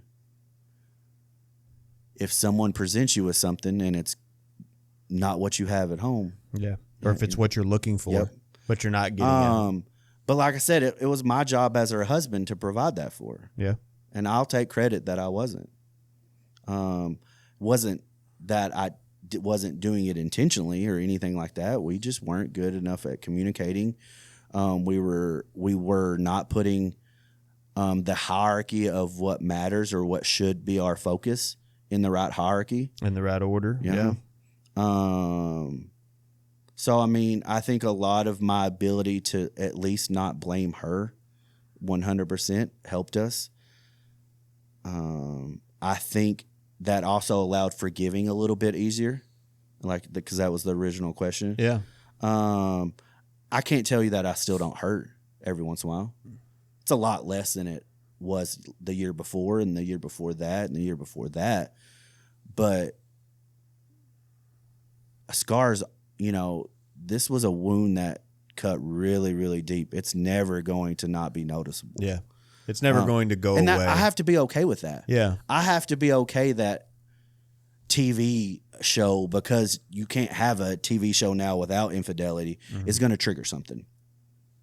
I got to learn I got to be able to take that, allow that emotion to hit, realize that emotion is useless, look at my wife and be like, you're not the same person as you were. Yeah. We're not the same couple as we are or were. Yeah. And like I said, I'm lucky enough that through time it does get better.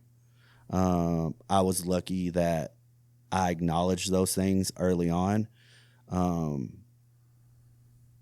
And I honestly don't think I would be the man I am today, the father I am today, if that wouldn't have happened. Yeah. I don't know if we would have changed enough to get to this point without that happening. So if it had to happen to get me to right here, Yeah. I'm okay with that. So I love what you said there about now moving forward, you look at your wife and you say, she's not the person that she was when that happened, and we are not the couple that we were. What are the things that you think contributed to that change of you guys not being the same couple? There's only one cause of that, and that was us putting God first. Yeah. After that service, as you know, we dove deep. I mean, after that service, we don't miss a service unless we're out of town. Yeah. Unfortunately, we are out of town a lot, and we'll get to why here in a second. But we dedicated ourselves. Now, don't get me wrong. We're not Brad and Janica level by any means right now.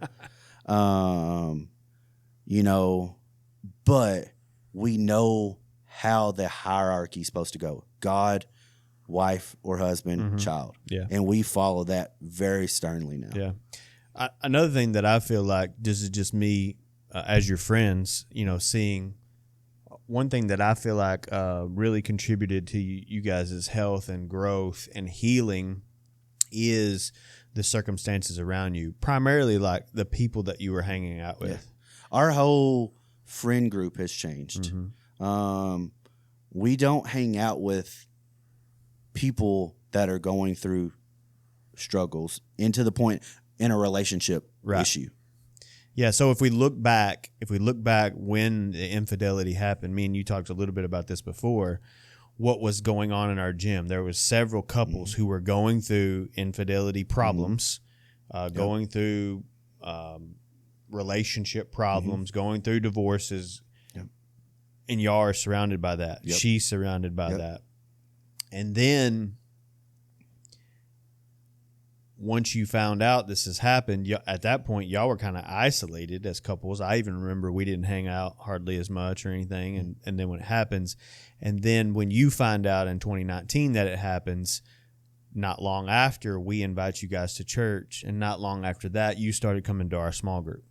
Actually, I was so lucky because you didn't start that small group until January of the following year. You started January 2020.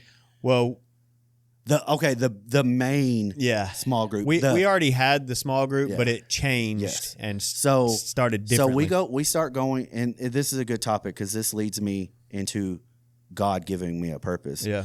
But so, October, November, I think went by. We started showing dedication to the church. We're going every week. And you actually invite me to help lead the fitness portion. That's right. Of the small group. I remember that now. Okay. So January of 2020, you're like, hey, I want to build this small group called Rebuild the Temple, and I want it to be a mind, body, soul rebuild. And a lot of people have come up to me and Janica wanting our help with fitness because they see that we're more fit than most of the other people. Yeah. And at that time, like I said, I had lost 35, 40 pounds. I was still actively competing. So you asked for my help. And that was the start of the biggest journey that other than family, the biggest journey that I've ever taken. Yeah. So when we started that group, we were going to do like it's going to be like 2 hours. We were going to do like an hour of exercise, maybe some whiteboard time to talk about diet nutrition, and all that, nutrition. And then we were going to do Bible study. And I was basically like, hey, John, I want you to help me with the fitness part. I'll handle the spiritual part, but let's, partner up and do this. And I thought competing was fun, but trying to help people overcome the same struggles that I had. Yeah. Man, that was a new level. So what is that though? We already talked about it. I was giving you a purpose. Yep. And it stuck. Yeah. So 2020, and I was scared. I'm not gonna lie. Like, I'm 3 months into my first relationship with God. Like, I've been a believer all my life. Mm-hmm. But I never had a relationship. Growing up in a Catholic church, you say Hail Marys and you're good. Mm-hmm. You know, you sprinkle some holy water on you, you're good. Or at least that's my interpretation. I haven't gone to a Catholic service as an adult, especially as a mature adult. So I don't want to put a bad taste in it, but that's how I remember it as a child. Right. As a kid, you know, I at like a Baptist church, and I went to Church of Christ. I went to Presbyterian church for a little bit with some family. I've been into a lot of churches, but never been told that I need to build a relationship. Yeah. And that means I have to work. Mm-hmm. And I got that feeling from day one here. Mm-hmm. Like, oh crap, you mean I have to like treat him like, you know, call him every day. I have to, you know, tell him how everything's going, which I can assure you, after that day, me and him had some talks. Yeah. I can remember crying in the shower by myself, so frustrated, so angry, and asking him to help, and he came every time. Yeah. I was able to leave that shower not mad anymore, not to look at my wife in a hateful, vindictive way. Yeah. And that was only because he took it away. Yeah. Now it came back every once in a while. Yeah. Yeah. But I was only 3 months into really having a healthy relationship. Not going to say I was in his word regularly or anything like that, but boy, me and him talked frequently throughout the day. Yeah. Because I remembered what he told me on that lawnmower. I remembered how I felt at church service that next week. Mm-hmm. I knew he was the only one that was going to help. Yeah. And so me and him, we built our first relationship then. And I'm lucky enough to say I still talk to him on a daily basis. But I was nervous because I didn't feel like I was good enough at that point in my walk. Yeah. Not worthy. Yeah, to help. Even if I was just doing the fitness thing, I was still around believers, and it was still believer focused. But man, I fell in love with the idea of helping others feel stronger, become more confident, lose weight,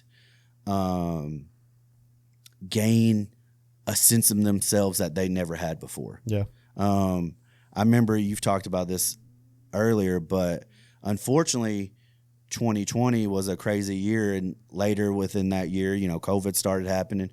We actually lost a very important member of the group, which that woman impacted me so much because she was so dedicated. Yeah, she was. I mean, I remember she lost a good amount of weight 50, within 60 pounds. Yeah, within that, you know, 4 months or so. And so COVID happens, and that kind of falls apart. Mm-hmm. So I'd felt enriched with a purpose, using something that had changed my life and giving it to other people. Yeah. And then it goes away. And I actually went into a dark little time there. Yeah. I mean, I haven't shared this much with my wife either, but that was probably the hardest, you know, mid to late 2020. I think I was so focused on rebuilding the relationship, I never allowed myself to like give myself time to really feel and get mad and to get angry, because I was trying to subside it so I wouldn't take it out on her so we could actually rebuild. Yeah. And then early 2020, man, purpose happened. Yeah. And, you know, I wasn't angry. I was fulfilled. Yeah. And then Purpose that life was taken group, away. Yeah. that life group changed. And I'm glad it did. It's grown into something amazing. Yeah. But losing that kind of dipped me pretty hard. So late 2020 was pretty bad for me. Our relationship was still getting better, but I was kind of trying to figure out, God, where's this big thing? You're dealing with your own stuff. Yeah. Yeah. But I wanted that big thing to happen. Like, God, I'm going through this valley and I'm walking it. I'm complaining, but I'm not being vindictive. Right. You know, help me feel better about this as far. So you're not at this point. You're still trusting in God. You're just unhappy with the timing. Yeah, He listen, didn't give it my fast watch said it was time, but his didn't. But it wasn't that far away, luckily. Yeah. So 2020, late 2020, a little bit of depression. I fought through it. I still maintain my composure with my wife. We're still building a good relationship. My kid's actually competing with me. I think we do our first competition in like, I don't know, 2 or 3 months after Powerlifting. Yep. So we're competing together now, you know, or she's doing a meet that I'm doing a meet. We're working out. So what was it? 2018, I think Primal closed. Yeah. And I bought some of their equipment. So I have a home gym. I'm able to work out in my house. And I can tell you that was another reason why I was able to survive. Because I was lucky enough anytime I got heated or, you know, I couldn't subside my anger, I went and lifted a little bit of weight. Yeah. Man, you get a good workout in, it's hard to be angry when you're tired. Yeah. Yeah, you got a home gym that's nicer than some commercial gym. Yeah, I mean, I put a lot of money into that thing. Yeah. Thank you, honey. I don't know if it was some of I just want him to forgive me. I'm gonna let him pay. But it's actually all God's purpose. Because in 2020, you know, we're working out, we're doing competitions, and my purpose is gone. But luckily, mid 2021, he shows me what the purpose was all along. So it was I don't exactly, I think it was like August or September of 2021. My kid is competing in Nashville. And you know, she's trying to hit her first 200-pound deadlift. Mm-hmm. And we've been working hard on this, you know. I've been pushing her, you know. She's been complaining that it's hard. Do you want it? Fight for it. Give it everything you have. And on competition day, on her third deadlift, because you get 3 attempts on each lift to get the highest total or the highest attempt of weight done as you can. On that third attempt, I'm like, do you want it? Do you want to do 197 or you want to do 203? And she told me, Dad, put the weight on the bar. I got it. And she said it cocky as a mug. I mean, she walked up to that bar so much grit, so much. I mean, she was hardcore in that moment. Mm-hmm. And she gave it every ounce of effort she could. And in that moment, my purpose, I discovered it. Yeah. So in that moment, I realized that weightlifting, competing, lifting weights at a young age could be so beneficial. I knew it was helping her, but until my kid showed me that much grit, I didn't realize it was helping her that much. Yeah. And confidence. That confidence, that grit, that effort on the platform. I mean, it was not an easy attempt. Right. But she was going to die trying to get that. Now, whether it was for me or it was for herself, I'm not 100% sure. But in that moment, I realized that I needed to provide an opportunity for kids. Mm-hmm. And Better Through the Barbell was born that day. Yeah. And that is God's purpose for me. Yeah. I can say it with 100% confidence. Other than being a husband and a wife or a husband and a dad, Better Through the Barbell, providing an opportunity to teach kids certain core values and certain aspects in their life through lifting weights is the reason why I'm here. Yeah, so Better Through the Barbell is basically a youth weightlifting club that you run and teach kids there. So yes, we train kids on how to lift weights. We also provide a competitive area for them to try to get into competing. Yep. We don't force them to do that, but we nudge. Yeah, you encourage. We provide a internal competition for them in order to build their courage to do an outside or a real competition. Yeah. Yeah, you've done several mock meets that I've helped you judge on and stuff like that. I'm a very tiny, small part in your club because I don't do anything but help you move chairs and wait and then judge. But you were the one that gave me the first opportunity to teach. Yeah. And without that, there would be, and I've told you that. Yeah. Without you, there would be no Better Through the Barbell. Well, my point is like just the tiny little part that I'm a part of it brings me a lot of joy just on the mock meet days to see these kids, and not all of them, but a lot of the kids that you train are very shy. They maybe don't excel at other sports, and so what you're helping them do is build they're building physical performance, but then they're also building confidence. And to see some of those kids come up to that bar, you can just see all over like scared as all get out. You can tell the ones that's their first meet versus the ones, it's their second or third, but they're so shy. They're so timid. And then when they hit that lift, just the joy on their face, it's so I spend half my time judging, like wiping my tears from my eyes, So Better Through the Barbell's purpose, we have 3 core things that we're trying to build. We're trying to build strength, both mental and physical. Yeah. We're trying to build confidence, and we're trying to build work ethic. Nice. Those are our 3 things that we're trying to build, but we're doing that because that will lead them to be better adults. Yeah. So we're teaching them, we know that if they feel strong, if they can see their strength, they'll believe it in other aspects of their life too. That's very good.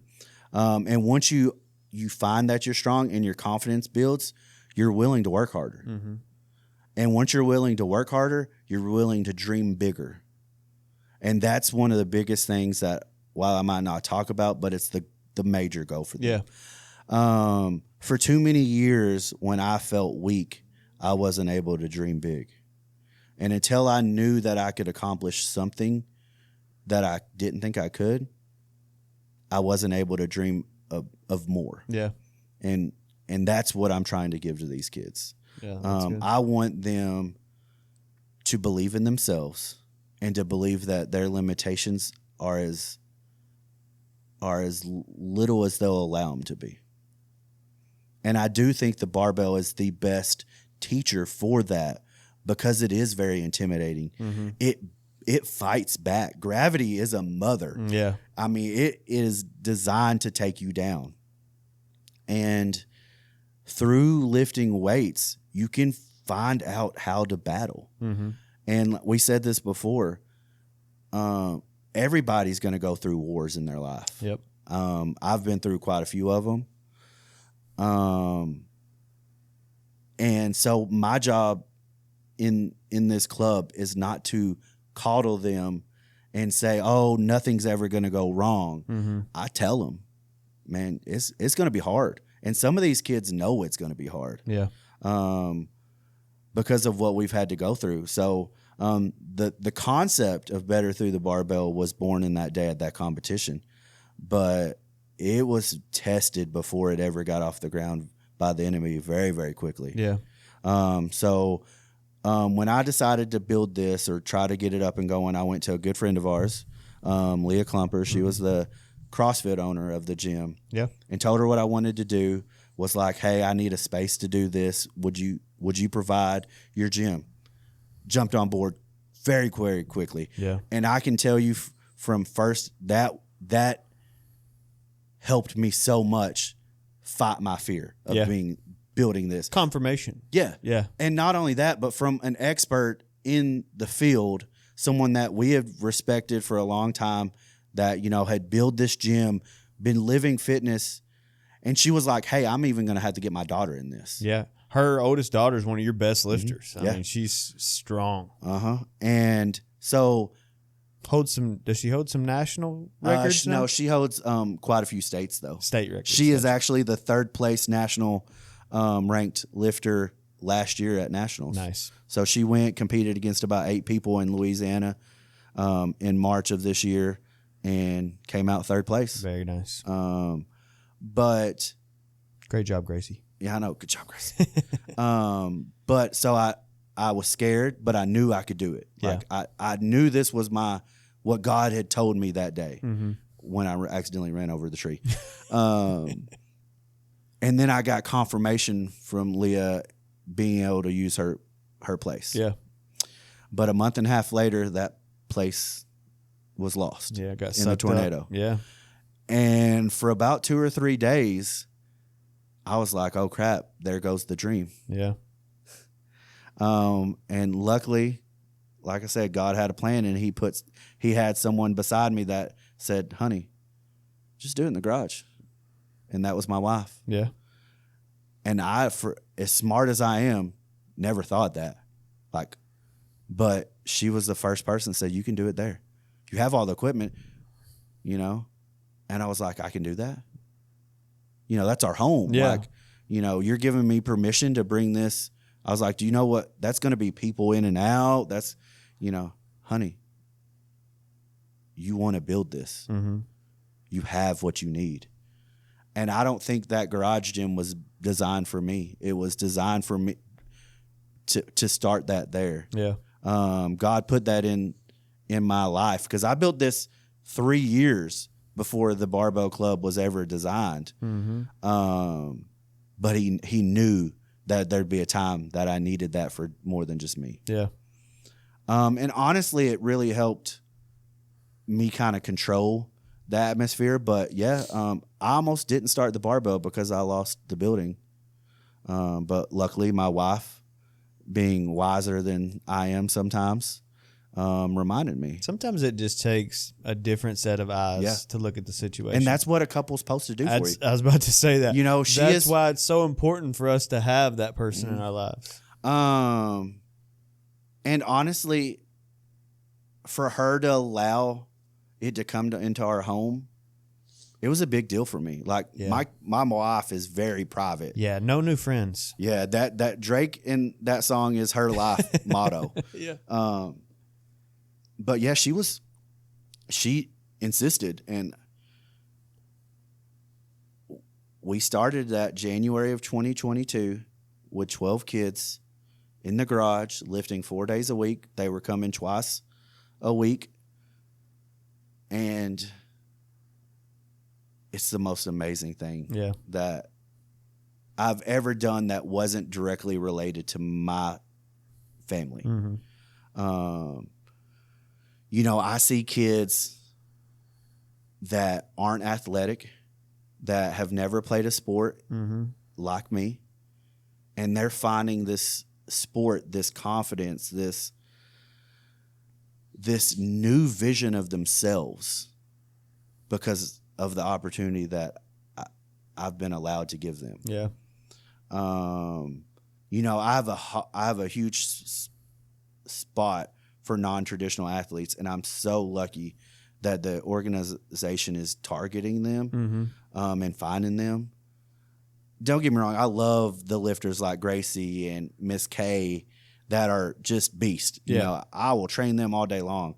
But you give me that band kid that doesn't think he's worth anything, and you give me a year with him, he's going to be a different person. So you bring up the band kid. One of the mock meets I was helping you. Where I'm judging. I'm a side judge, you know, and you have a couple of your lifters who weren't doing the meet. They were loading weight, and we're just helping them make sure it's right. And I'm judging, and I'm talking to this young man, and he was in high school, so 13 to 15 age, something like that. He was 15. 15, yeah. And I was like, "So, you're one of John's kids?" He's like, "Yeah." And I said, "Do you do this to train for your sport? What do you play? Basketball, football, yada yada?" He goes, "I'm in the band." Yeah.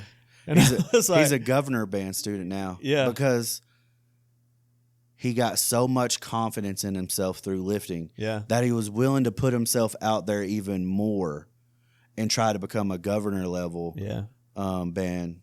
I mean, I don't, like I said, I'm not a band kid, so I don't need. I was just blown away. It's very high level. Yeah, I was just blown away that day by his, like you said, his confidence. He was very confident, a young man. He was very personable, and we talked the whole day. But just the fact that I just assumed he's powerlifting and training for a sport, and I was like, "What sport do you play?" And he goes, "I'm in the band." About a third of our athletes are not traditional athletes. Yeah. And it's probably getting closer to half now. Yeah. It's what I really target. It's what I advertise more about. Like, you don't need weightlifting experience. You don't need athletic experience. We're here to build them up. We're here to take the kid. And so I see a lot of bad things in the generation that we're building right now. Mm-hmm. And I don't mean as they are bad, but some of their characteristics don't make me think that they're going to be the best adults that they can be. Successful. They're scared. Mm-hmm. They're scared of failure, like to the point where they won't try. Mm. Their confidence is dramatically low on them. They're comparing themselves to social media at such a young age that they can't live up to the standards they see on it. Yep. And they're young enough to not understand that that's somebody else's correct. highlight reel. Mm-hmm. Yep. I hate to say it, but most of them are unwilling to go to somewhere hard. We've built them up to where they don't have to do chores at 5 a.m. before school like my parents did. They have no idea. Most of them don't even have chore list. Yeah. School isn't near the requirement as it used to be as far as homework goes and stuff. So they've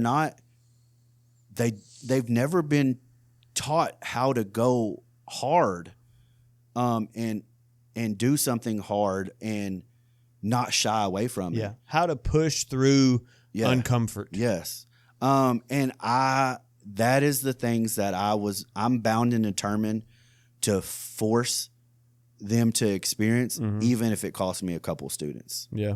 Because I would rather 5 or 6 kids become like that band kid that learned the confidence to ask a girl out, got the confidence to say, hey, I want to be the best in my state at something. Yeah. Because you don't do that unconfidently. Right.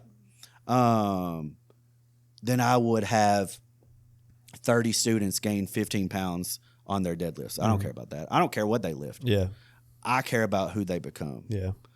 And going through hard stuff at an early age will allow you not to run from it at an older age. Yeah.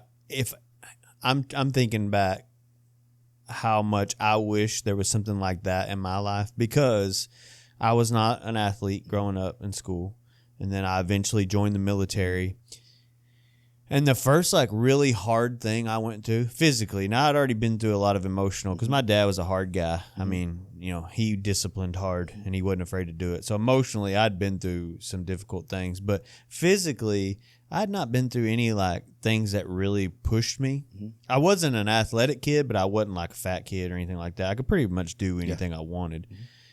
But until I went to basic training, and then I went through some hard stuff, and then you don't really have the option to quit, And so I was almost forced to get stronger, but I couldn't tell you how much more successful I would have been in the military if I'd have had something to push through at a younger age, if that makes sense. I said for the first 3 or 4 years of powerlifting, I wish I had this earlier. Yeah. I can't go back in time. Right. But I can provide the opportunity because I love it so much. And I want to give the feelings that I got from it to kids early. Yeah. And like I said, that was what I told Janie. Because, we're 2 years from, we're still not perfect. Yeah. We're still struggling. And I'm about to build an organization through the grace of God that it takes a lot of my time. Yeah. I don't think a lot of people understand how much time I dedicate to this. But it's because it's so rewarding. I'm lucky enough that my wife and kid are a part. They've seen enough of it. They go to the mock meets, they go to the competitions, they see the outcome that it's making. So I'm not held against the time that I'm giving up with them. Yeah. But that was a big deal coming from where we had just came from. Yeah. And she has said there are times she misses me because we can communicate now. Yeah. But she's never held it as a you you don't spend enough time with me. Why do you do this instead of this? And I'm grateful for that. Yeah. So same. I understand where you're coming from, because me and my wife just had this same talk about what I'm doing here with the podcast. A lot of same deal. A lot of people don't realize how much time this takes for me, and I'm just figuring it out because I'm just getting started. But people watch on YouTube a 3-hour conversation that me and you have, and they're that's like 7 or 8 hours of your time. Exactly. Of editing and doing all these things. And same deal. My wife has had the conversation of, hey, I miss you, and I feel like I'm falling off the side of the plate. I understand why you're doing what you're doing, for the kingdom but just purpose. being able for her to say that makes her feel a little bit better. Yeah.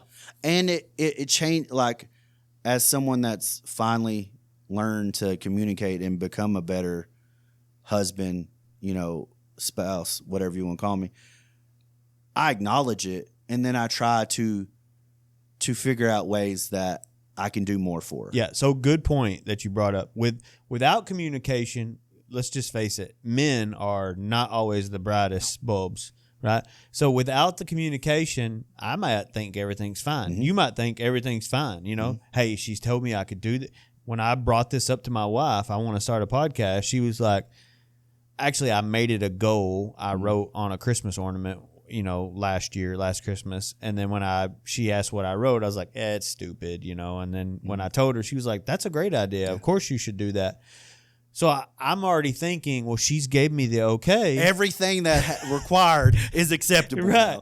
Now. No questions asked. Yeah. Everything that this takes now is acceptable. Yeah. And that's not true. And that's not true. Mm-hmm. But because exactly what you just said, because she communicated it, quickly I realized, you're right, I am spending too much time on the computer, or, I'm constantly brainstorming. Who's the next guest? What's the next topic? How can we make it better? How can we make it bigger? How can I reach more people? I expanded after just 2 years. Yeah. So trust me, I understand, because you get excited. You want, like, when I decided to do this, I set 3 big goals. Yeah.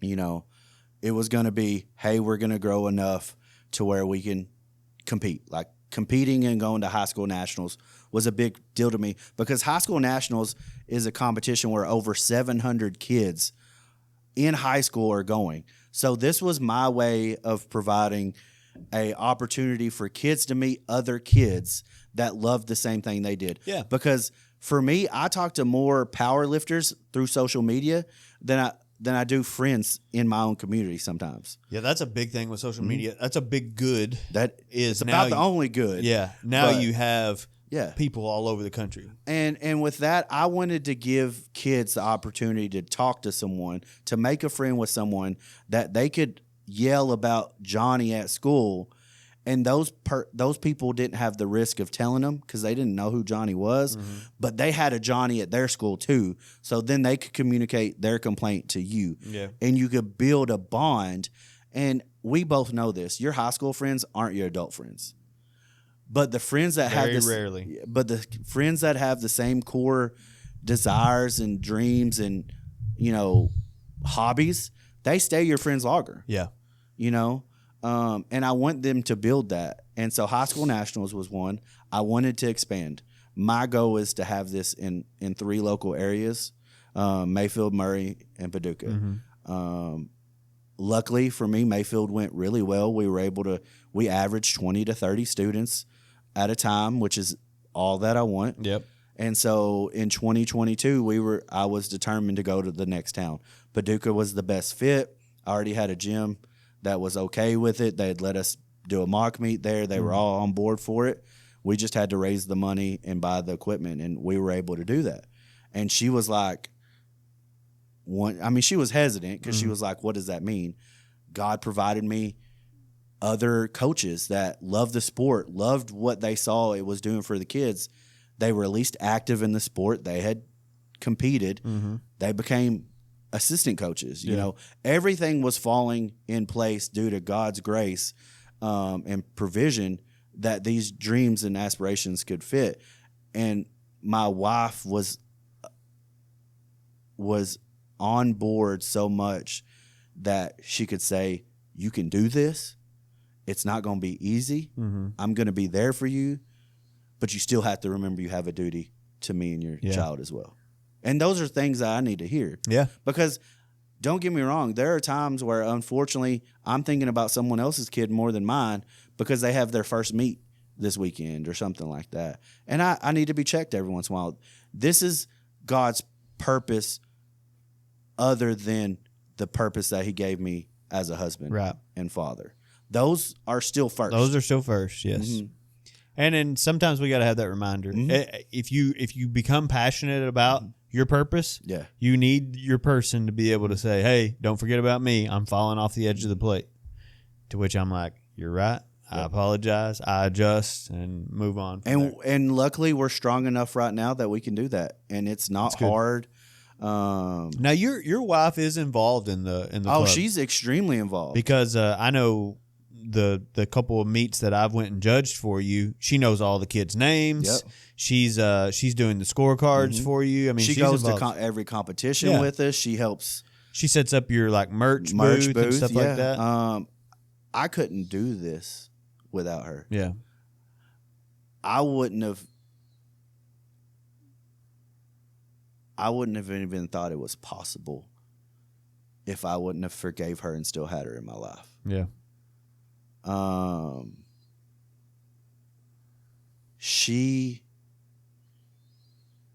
My desire to be the best man I can for her is the reason why I strive to be a great man. Mm-hmm.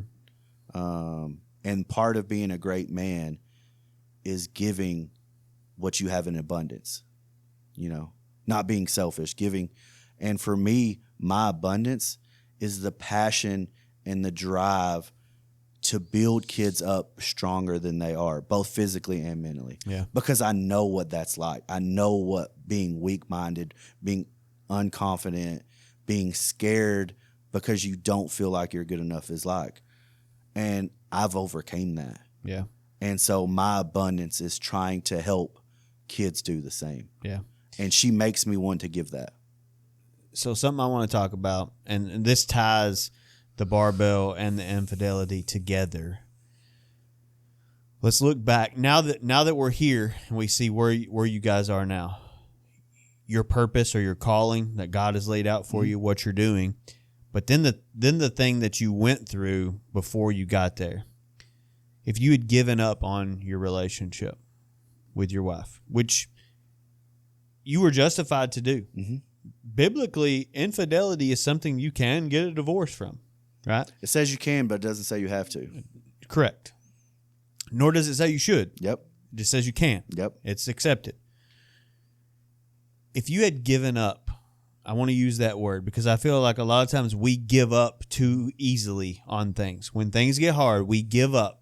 It's a lot of times it's easier to give up, to just go your separate ways. If you had given up your relationship, does the barbell club ever come to fruition? No, because I'm not the man that can teach other kids on how not to give up. Yeah. I didn't give up on probably the second hardest thing a man can go through. Mm-hmm. In my opinion, the only thing worse that our relationship could withstand or suffer through is the loss of our child. Right. Other than that, infidelity is the second worst. Yeah, I agree with that. We fought tooth and nail to overcome that. I can teach kids on how to overcome. Yeah. I can't do that if I didn't do that firsthand. So if you give up on your relationship, the barbell club never comes to fruition. And then think of all the kids that you've helped on some form or the other, they're not getting If that. I gave up on my relationship with my wife, I never search for the relationship I have with God. But many times we have to be at our lowest to look for our Savior. Yeah. Why do you need a Savior when you're flying high? Yeah. So I had to crumble in order to go to Him and say, if you can help me through this, if you can pull me out of this pit, I'm yours. Yeah, I'll live my life for you. Mm-hmm. And I believe the barbell is that. I mean, I'm not getting rich off of it. I give way more money. I don't make any money off of it, but I give thousands of dollars of my own money so that they can have the things that I think they need. Mm-hmm. I give hundreds of hours a year to the cause. Yeah. If that's not doing God's purpose and giving back, I don't know what is. Yeah. Well, I mean, that's your mission field. Mm-hmm. So, you are giving these youngsters character. You're helping them to build character and showing and giving them morals that they may not even realize that they're getting. They probably don't. And I mean, I'm lucky enough that I have a few kids that I give a little more. Like, I have a kid that we're working on her weight right now, and that's it's stressful because it's a sensitive topic, but we're talking about being consistent, being dedicated, realizing that every choice you make has an impact on your goal. Mm-hmm. Those are not things you get talked about normally in high school. Right. I have a kid that unfortunately suffered dramatically through the tornado, lost his mom and a sister. Mm-hmm. I think it was a sister. Don't quote me on it. And he's got some anger issues. And we're talking about what a real man does when you're angry. Yeah. You don't lash out. That's a weak man. Yeah. You understand why it's happening, and you try to resolve the why. Yeah. You don't lose your cool. And I'm teaching him, hey, if you get that way, go figure something out. Go work yourself out of that. Yeah. Go under a bar. Go outside and do push-ups. I don't care. But you don't lash out at your stepmom. You don't lash out at your dad. You understand what's going on. You control yourself. And then you attack the problem. You don't attack the people. Yeah. Because they're not usually the problem. Yeah. And though he's 12, and I'm having these conversations with him. Is he getting it? Not old, totally. But he looks up to me enough that he's at least listening to it. And if he soaks in 20 or 30%, in 5 years, he'll be a different man. Yeah, he's getting something. That's good. So, I mean, I can assure you that 90% of the organization is not about seeing how heavy they can squat, bench, and deadlift. Right. It's about teaching them how to be better. And that's why it's called Better Through the Barbell. Because if you use the requirements of lifting weights in other aspects of your life, you're going to get better there too. Mm-hmm. Because the barbell hits hard, it beats you up. It's not fair because I can go into the gym today and lift a certain weight, but in 2 weeks I might not be able to do that. Yeah. And that's how life is. Mm-hmm. There are going to be people out there that have done it less length of time that'll be better.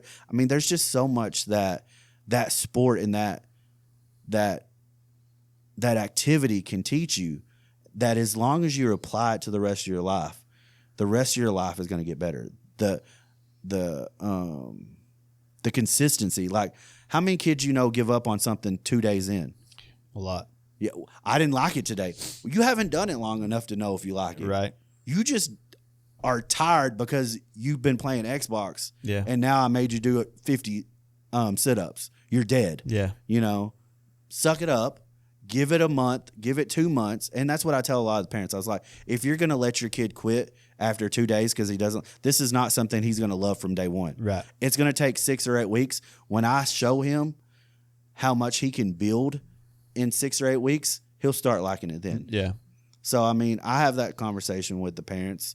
I try to explain to the kids, like, just give me 6 weeks. Give me 8 weeks. If you're not doing more weight than you were today on your first day, talk to me. Yeah.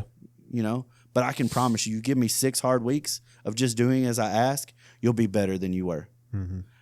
And that's the first time some of these kids have heard that. Yeah. So, I mean, they're becoming better because of just little nuggets that I'm trying to feed into them. And that God's shown me. I mean, this is not anything I learned through myself.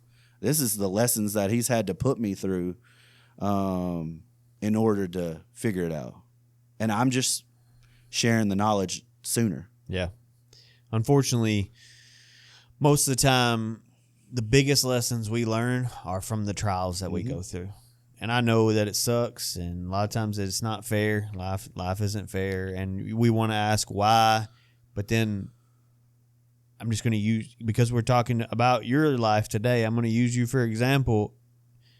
In the infidelity, you're wondering why. Mm-hmm. And now 5 years on this side of it, you can look back and say, now I see why. Mm-hmm. I hate that it happened. Yeah. It changed. There will always be a scar. Yeah. But I don't regret that it happened anymore. Mm-hmm. I will take the results or the outcome over not ever it happening. Yeah. Well, I mean, perfect example. And I love that you use scars. Jesus came and died. Mm-hmm. He resurrects in a new body, but he kept the scars. Mm-hmm. He didn't have to do that. No. They could have been miraculously healed just because he is God. But he kept the scars because there was a purpose behind the scars. Yeah. I love that you use scars. That's good. All right, we're about 2.5 hour mark.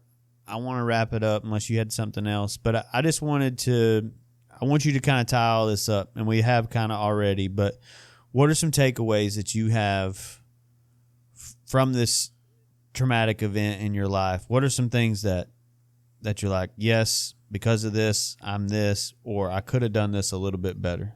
So I would definitely say for every married couple out there that say they're believers or, have been committed to God, learn the hierarchy. Learn that it's God first. Mm-hmm. Learn that through God, you will love your spouse like you're supposed to. And then if you love your spouse the way you're supposed to, your kids are going to see that, mock that, and become that. Yeah. So I would say that is the first thing. Mm-hmm. Secondly, learn to communicate quickly. Do not be scared of the hard conversations, because if you run from them, they will become harder and harder, and it just sets you up for failure. Yep. Learn to be, I think this goes back to a lot of things, but learn to be uncomfortable with the people that love you the most. That's what we had to do. And it's helped us, So learn how to communicate, learn how to say the hard things. And I think as far as just being a man and know what you can provide and provide that to as many people as you can. Yeah, that's very good. I've never been a selfish person, but I would never thought 10 years ago that I would dedicate to my life to dozens of kids that I barely know. Mm-hmm. I never thought kids could affect me this way. I never thought. Do you ever think you would find so much joy in it? I never thought until this that joy came from not looking for yourself's joy. Yeah. I think as early kids and adults, we only think joy is when we're given or get something. Yeah. I'd give up every dollar I had in order to keep this alive. To a certain extent, I'm not going to kick my family out of their home. Yeah, I understand what you mean. I don't need anything other than to keep giving the kids what I feel like they're missing in other environments. Yeah. I know that was some advice that I gave Keith when he was on here and we were talking about, just purpose in life and stuff like that. And I told him, I said, one of the big advice I gave him was to serve. Mm-hmm. I said, I know you're not now, but you need to step in some kind of role of service, and you will find more joy in serving others than you ever will trying to do your own fleshly desires. I've heard a saying that says, what I think I wrote it down, but I can't. It's something about weak people look for pleasure, strong people look for purpose. That's good. And I don't think you can ask for a true. That's a very true statement. Very true statement. Weak-minded, weak individuals only want for themselves. Mm-hmm. A strong person, whether it be male or female, is trying to give. Yep. Because they know that true joy and true pleasure comes from helping others, providing opportunity for others.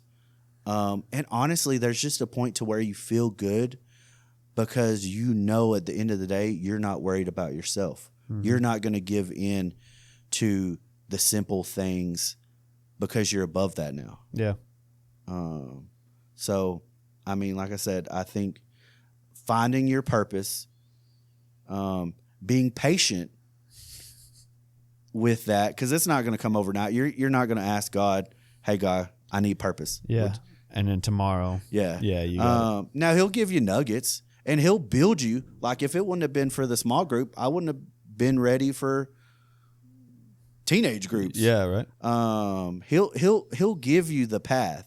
You just don't know how long that path is. You just got to keep walking. That's good. It's very good. So my biggest takeaway from the conversation today was to break down walls with your spouse, you need to be naked and in the shower. That's the best advice you gave today. If the first at the ready shirt should be naked showers, good. Yeah, I mean, that was our way of learning how to communicate, though, because, I mean, you're naked. Like, you're more vulnerable than ever before. Yeah. And I mean, we still do it to this day. We actually talk to each other if we have gone too long without doing that. Yeah. That's good. Mm-hmm. All right, John, what's tradition? Guest praise us out, so hit us with it. Lord, we just come to you today, and we just ask you that the word spoken reaches people. We ask that you can use these words in a mighty way, Lord. We ask that you just give these words to couples out there that may be struggling, may be on the brink of doing something that could end their relationship, and that they find a path to a better relationship, a relationship with you first, and then their spouse second, and then if the rest of their family. We ask that we just stay strong as couples in the hard times. No couple will ever go without hard times, and we need to remember that and look to you for the strength and the courage and the will to overcome it, God. And I ask that you just help me teach these kids on how to be powerful in their own right, how to be willing to work hard, to be uncomfortable, to dream big, Lord, and to go after what you have planned in their life, Lord. I ask this all in your son's mighty name, Jesus. Amen. All right, John. So we'll see you again soon. Okay. I plan on having you on for some Bible study and some stuff like that. So appreciate you coming and being with us today. Until next time, stay ready.